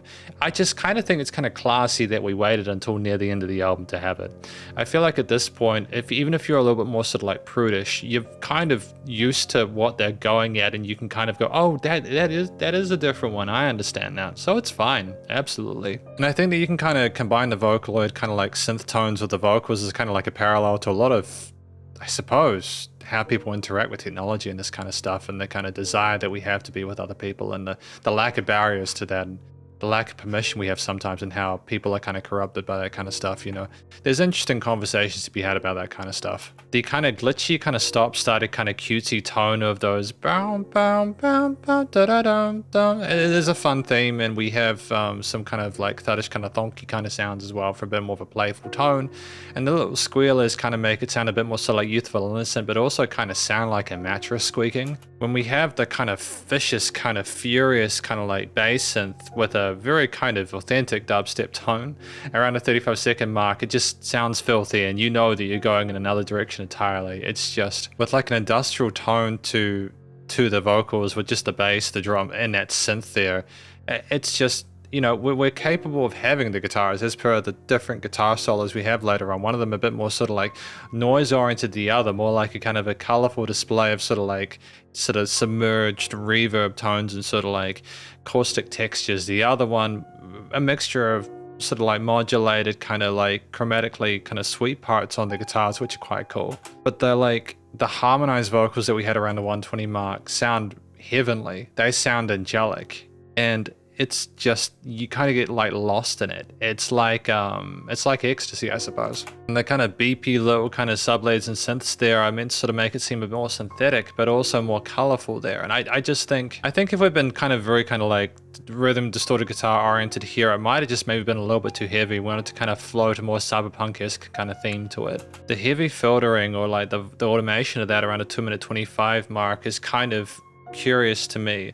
It just sounds the music is writhing in the headphones. And I think, again, you know, when we talk about maybe the sounds that we might be making whilst we're doing stuff in Gummy Bear Heaven, you know, that those kind of noises are, I think, replicated to a certain extent with those guitar parts. So it's more vibes based than trying to articulate a separate melody to that. With the chorus, I think this is one of the first times I've seen the chorus split the different guitarists, different solo sections. And I think having a bit more sort of substance to the second one as a kind of a lead out was a smart idea there, to kind of, I feel like we just had different solos for different purposes. And yeah, again, we have the squeakies on the way out, and it's just, yeah, well fleshed out, 4 minutes 45 without any filler there. Really wonderful set of different sort of drum licks there. Great sort of change of twists and textures and chapters segmented neatly. Sort of what great transfers. And again, testament to their production skills that they didn't make the kind of squeaky section too like, there wasn't sharp sounding. It was just unexpected. But it's just, we've got one more track, Artificial Sweetener. How are we going to end it?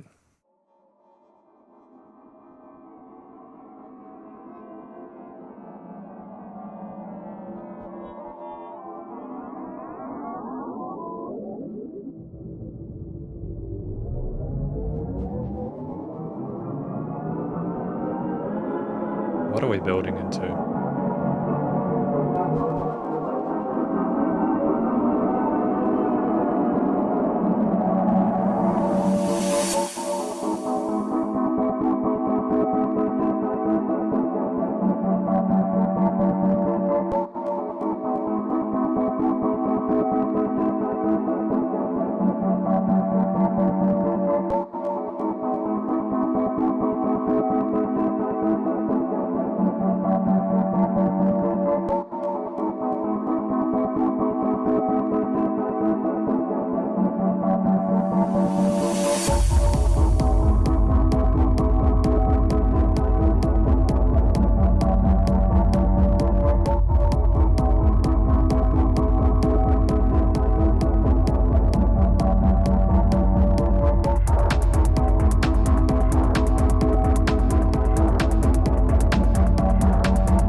Satisfying chord note groove there with the clicks.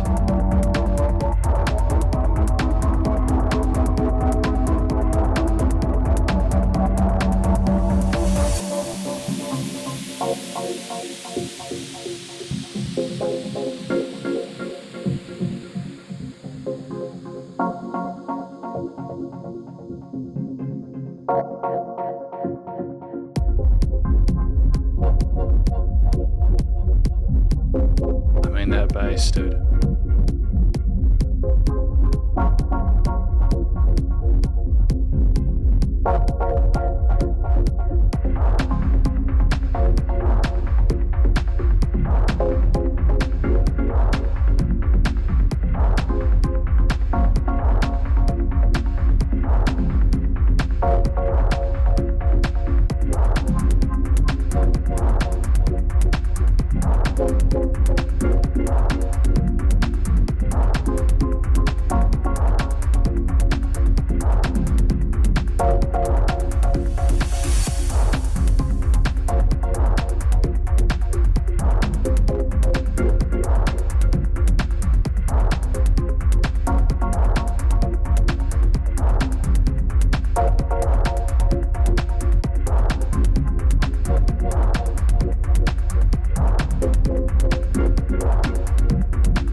So I think Artificial Sweetener, the last track for today, I think it's effectively aimed at the low-key, subtle finale after what we learned in Gummy Bear Heaven. To talk about the context for this track, and the story of it would be to discuss what I'm going to mention in the overall conclusion anyways. But I think you're just kind of left to ponder with a chord note groove as the bass thunders away what has come before it, and whether a lesson was learned, or whether through nothing really changing, but our understanding deepening, we were already kind of there in the first place. That kind of slow kind of build and warbling and kind of like twisting and writhing of that kind of like tone at the start. The way that kind of like the synths pan out and kind of like spin around with the smoothness there, that's kind of disconcerting but also kind of pleasing to listen to at the same time. The way it surrounds you in the stereo field there, the way things kind of rise up and kind of plant their focus there, it encapsulates you, and you have that dun dun dun dun dun dun dun dun dun dun dun, and kind of like consistent pensive pulse to it, dun dun dun dun dun dun dun dun dun dun dun, and it's something that's continued throughout the vast majority of the track, and it's very soothing. It's almost like we're just kind of accepted ourselves, and by not fighting ourselves anymore, we're calmer, and maybe the vibrations or the itchiness has stopped because the tension or the drama was what caused that in the first place. And when you have the rumble of that bass coming in the low end there, you know, working so neatly, niching so neatly underneath those sort of like synth sequences, it's just, there's just room for it, and it's just wonderful. And like you have the kicks and the clicks as well for a chord note groove. They're making it a very sort of like low-key dance track with 16th note hi-hats there kind of decorating the gaps in between in a subtle ghost note pianissimo way, with occasional risers and adjustments and taking away hi-hats sometimes and changing the position of those bum bum bum kind of synths in the mid-range there, those stabs, those keys with the kind of like you know, the 7th extensions on them harmonically there, asking questions but never resolving. And as we go further to the end of the track, around the 3:35 mark, it stops, and you're just left with the ether of those different synth layers to ponder and wonder what's happened before it and where we are now. And I think what's so effective about it is that it actually brings the listener down from the heights of this album down to this point where we're kind of realizing, oh, everything, it wasn't really that sweet after all. It was like a substitute for the real thing. And then you go outside and touch grass. You kind of, I don't mean literally, and I'm not trying to be facetious.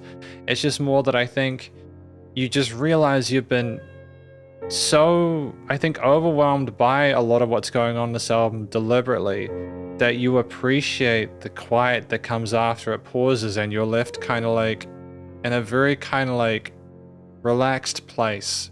You know, it's just nice. The theme itself kind of minor oriented there, but with extensions and major turns occasionally. It's almost melancholic in its approach, if I'm honest. It's almost fascinating because of the context of everything before it. I think you wouldn't know who Lollipop were if you heard this track in isolation. It's so important to listen through this album in context from start till finish to get the real sort of like story of it.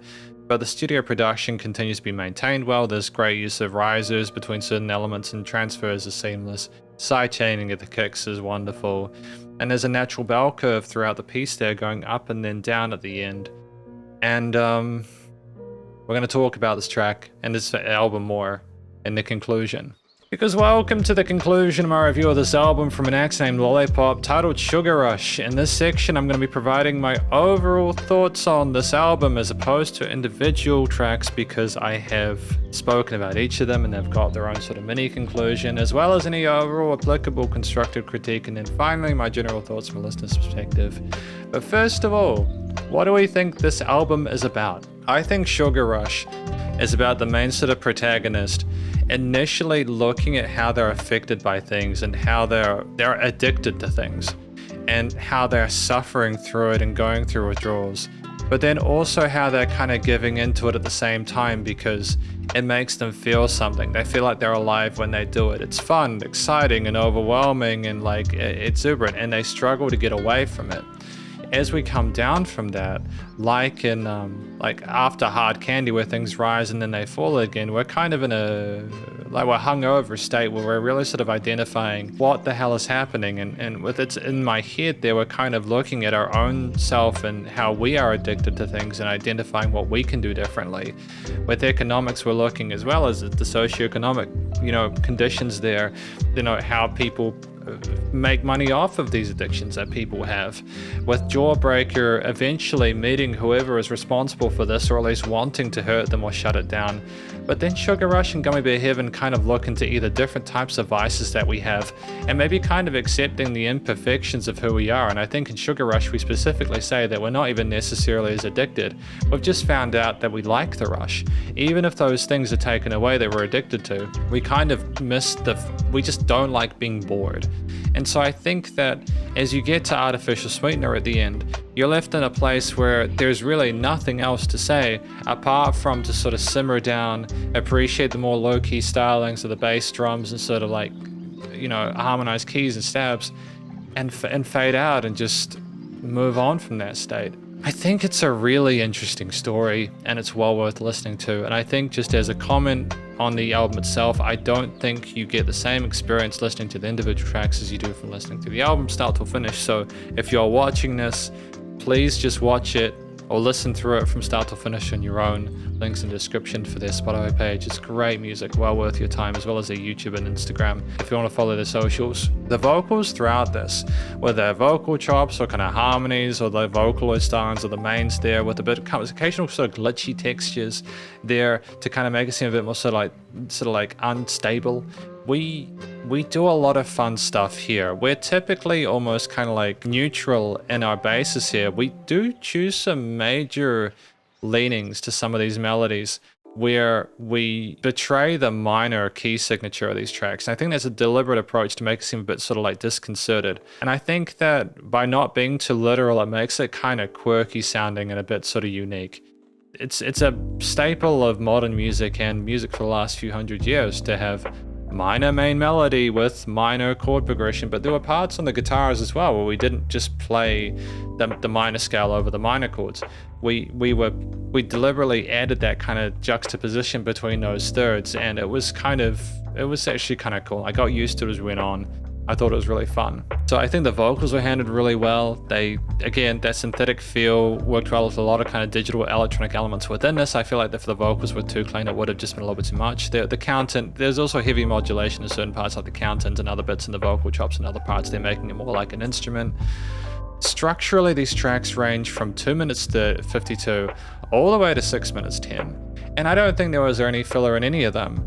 it's redundant for me to try and explain, like some tracks were more sort of, like the shorter tracks were typically more sort of single oriented there. They had either more sort of straightforward bass lines and structures there where you could follow along to like maybe an instrumental or kind of theme there. And there was a main sort of chord progression or bass line that was echoed throughout. But with adjustments in the tones and textures there, we didn't have the same instruments the entire time, but we had like a main sort of idea that was more sort of like easy to follow along to, but that wasn't always the case. And also in other tracks, it was just so completely different. We had a wide variety of breakbeats and dubstep drops and breakdowns and gallops and blast beats and all sorts of fun ideas across the plethora of different drum and guitar and bass and synth and rises and pads and stabs and sequences and all sorts of instruments and chops. We even had the sugar high, if I'm not mistaken, or like one of them. Oh, it was economics, where we had like the sound of the cash register going off there with the sales going through, and in Peppermint Chainsaw we even had some Foley there. And so in my mind, I'm going to talk about a few of the main components within this, probably missing a few that I've already spoken about with the individual sort of track conclusions. So if I miss it here, I've probably mentioned it in the other ones, but just the main fundamental areas I'll discuss are the guitar, bass, drums, and synths. The synth parts, the pads, the sequences, the freshness of those extended stabs there, the manipulation of the waveforms to make them go up and down and be very authentic for the genre, whether it was like drum bass or like hard style or like dubstep or like electro house or like kind of like liquid. It's just, we typically chose a tone and texture for them, no choices that established the theme really well, and we never were afraid to stray away from an uncomfortable sort of sound there. We knew how to be brave when it mattered and put forward these kind of strong, boisterous tones, a bit more sort of like gentle and low key, like again with the last track, Artificial Sweetener. The synth sub leads were relatively subtle underneath the bass there, which was also subtle underneath the kicks instead, and so like clap patterns or click patterns. But then in other parts, things were just so tight and in your face there that it kind of buzzed and sizzled, and I can't do it. I don't know how to summarize the entirety of the different synth pads and all those elements in one. I'll just say that there were a wide variety of synth and sort of electronic ideas there that typically suited both the style of electronic music we were putting in there very, very well, and it was more of a chapterized kind of approach to it, where we left ourselves more sort of loyal to what we expected, but also unafraid to have a heavy transition or unexpected kind of heel turn or something like that to another style almost immediately.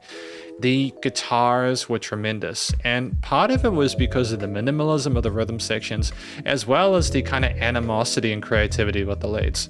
I love that the guitars are not there all the time. I love my guitars. As a guitarist, I like playing guitar. You can see like a Mesa Boogie triple rectifier there. I love my middle. I like my middle guitars, you know. I love that we worked those power chords, those sort of rhythm sections there. We had chugs and sort of like other elements there. It was very, very heavy when it needed to be. We were not afraid of chugs. We were not afraid of adding some sort of ninth or some extra sus2s on top there for a bit of a glow, extra bit of like polish within the mix. But we were unapologetic with the kind of ferocity and velocity of our rhythm guitar parts. And we typically were a nice ground bed and kind of fuzzy kind of ether within the piece there that worked alongside the synths or not. Either way, it was great. The lead guitar patterns there, if I'm not mistaken, if I go here with solos from Siberia as well as Himiko Angel, they had individual personalities, but like there's just so much nuance to discuss that I'm going to try and do broad strokes here to a certain extent. We were very comfortable on both areas with our guitar technique there. A plethora of different hammer-on and pull-off and slides and bends and sweeps and tremolo picked parts, and we had like the tippy taps and the slides of the tippy taps. Sometimes we would just simply be more noise oriented. It would be like with tracks like Gummy Bear Heaven, where like the first solo was very much kind of writhing and creaking in the background, and it was like faded and like just like it was more of a texture or like a force in the field there. With after that we had the sweep solo, and we would go up a step and kind of make it almost sort of like flamenco, like a natural harmonic melodic minor kind of approach there, and there's a menace to it. But we also, again, as I mentioned, we had some vocal parts that did major modes on top of minor progressions, and that was a similar thing with the guitar takes. They were kind of unconventional in how we separate ourselves and what we were expected to do, and it made it more discordant and unexpected and exciting because we pushed the boundaries there. We were eloquent with our rhythmic phrasing there. We dude, like, it's just, we had a personality for each solo, and we had a really easily identifiable lead guitar tone where it spread around the stereo field. There was an instant breath of fresh air as the reverb and the filtering dominated it. But the drums still came in. Now, I'm going to talk about the drums now. The drumming is just meticulous and ridiculous. The double kicks, all the different quarter eighth, triplet, 16th, 32nd patterns with the blast beats, the gallops, the breakdowns, the entire drum kit explored. The syncopated and so like polymetric and polyrhythmic stuff. And that's not even getting into the electronic elements there with all the variety of different break beats and sort of halftime grooves, and when we had electronic and acoustic drum kits and like the doof kind of hard style stuff, chord note accents with the blast beats underneath. It's an absolute feast. It's exquisite. The drums were just awesome. It was so cool. I haven't heard people combine those acoustic and electronic elements so literally before, and it's like it's a dopamine rush for me as someone who is wanting to hear people push further and further and further and see what they can get away with. And I just admire the finesse that it requires to be able to get those different electronic and acoustic drum elements in there, as well as the tightness of the performance on the kit there. To be able to get those notes as even as we are there. The proficiency of the drums is phenomenal, and it matched the kind of whatever the guitars were doing or whatever the synths were doing, and just the filtering and different affectation and phasing and the tempo change is wonderful, and the drums were a metronome. And then we get to the bass, and the bass was just more minimalist than the rhythm guitars, but foundational when it needed to be. Comfortable with the root notes, slammed through, slap guitar, bass guitar solos sometimes, some sort of like individual parts where the bass would just be more sort of up front and kind of take center stage, and you just have the drums and like even some like electric basses or synth basses as like a foil to that. But when the bass was by itself, it had a throatiness, a full tone to it that kind of was just so cool to listen to. It sizzled in the mix there.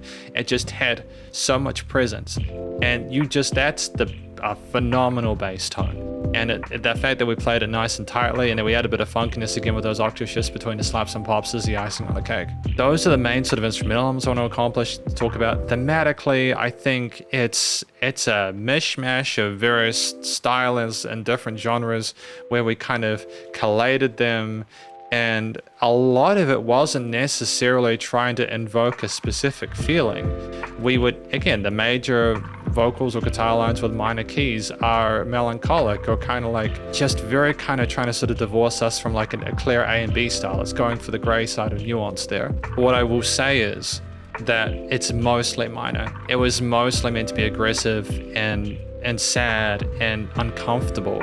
And I think that at the end of the track, we kind of accept our own humanity and come to terms with it in a way that's kind of bittersweet, but that is also kind of more gentle. And a lot of this music is incredibly like balls to the wall, in your face, kicking you around, but in a way where you consent to it. I like that at the end, the overall sort of like tonal shift was to one of acceptance, but also to one of, I guess it's what it is. Not nihilistic necessarily, but effectively just maybe trying a different type of drug, settling for a less intense substance. Ultimately, it's just too complicated for me to prescribe an overall theme to this, but each track typically had a set of chord progressions or bass lines or melodies that either were interesting to listen to or made complete sense with the subject matter, or both. The studio recording, mixing and mastering, just to close, phenomenal leveling between the different vocal layers with the Vocaloid kind of like stylings there, the tuning of them, the effects, the reverb tails, the filters on them, the Guitars, bass, drums, all the different synth layers were wonderfully rounded in the frequency spectrum, and when there was a dominant kind of resonant frequency, if there was one, it was deliberate. Music surrounded you in the headphones. Things would rise and go faster and faster, or slower and slower, go backwards and forwards, play with the interpretation, expression of it. There was adjustment of filtering of certain instruments as well in the mix to give them a lot more sort of like range to sort of do more with a lot less in terms of the layers themselves. Like you can get away with changing the affectation of things by adding higher or low frequencies, or kind of twisting the pitch of them and kind of making them sound a bit sort of detuned there. Just the studio side of things within this album is sensational. Like, it is commercial grade in a way more literal extent than I would necessarily mean it a lot of the time, which may sound weird, but I mean just that. It's top tier stuff. There was dynamic range when they needed to be, and there was not dynamic range when they needed to be. And it's like what they did so well here is that they managed to make it sound good when it clearly was too much for the limiter to handle. Like the guitars, the drums, it's just a festering pile of swirling distortion and fuzz and force there. I would say there was like one part, there was like a squeaky little synth in Gummy Be Heaven that I wasn't a massive fan of, but that's because I didn't like the sound of it. It doesn't mean I thought it was a bad choice or that it lacked musicality. It's purely a sort of a personal subjective thing, and I still appreciate the EQing on that to get it to behave well in a mix, and I think it was leveled neatly. Nice and loud, lots of pumping, absolutely respectable and understandable for the style of music we're working with. No applicable constructive critique outside of what I mentioned there. It's just a phenomenal album. And general thoughts from a listener's perspective is I'm going to look forward to listening to this outside of these reviews. I think Lollipop deserve a lot of love, and I wish them all the best and luck in their future musical endeavors, because this has been a pleasure, an absolute pleasure to review this album from an act named Lollipop titled Sugar Rush. Hopefully you enjoyed it. If you did, please go show them some love via the various social medias and our Spotify page, and stay cool. Stay safe, and please remember to support your local musicians and artists at this point in time, as need the help more than ever with all the crazy stuff going on in the world. And I'll catch you in the next SP Reacts. Spiderhands out.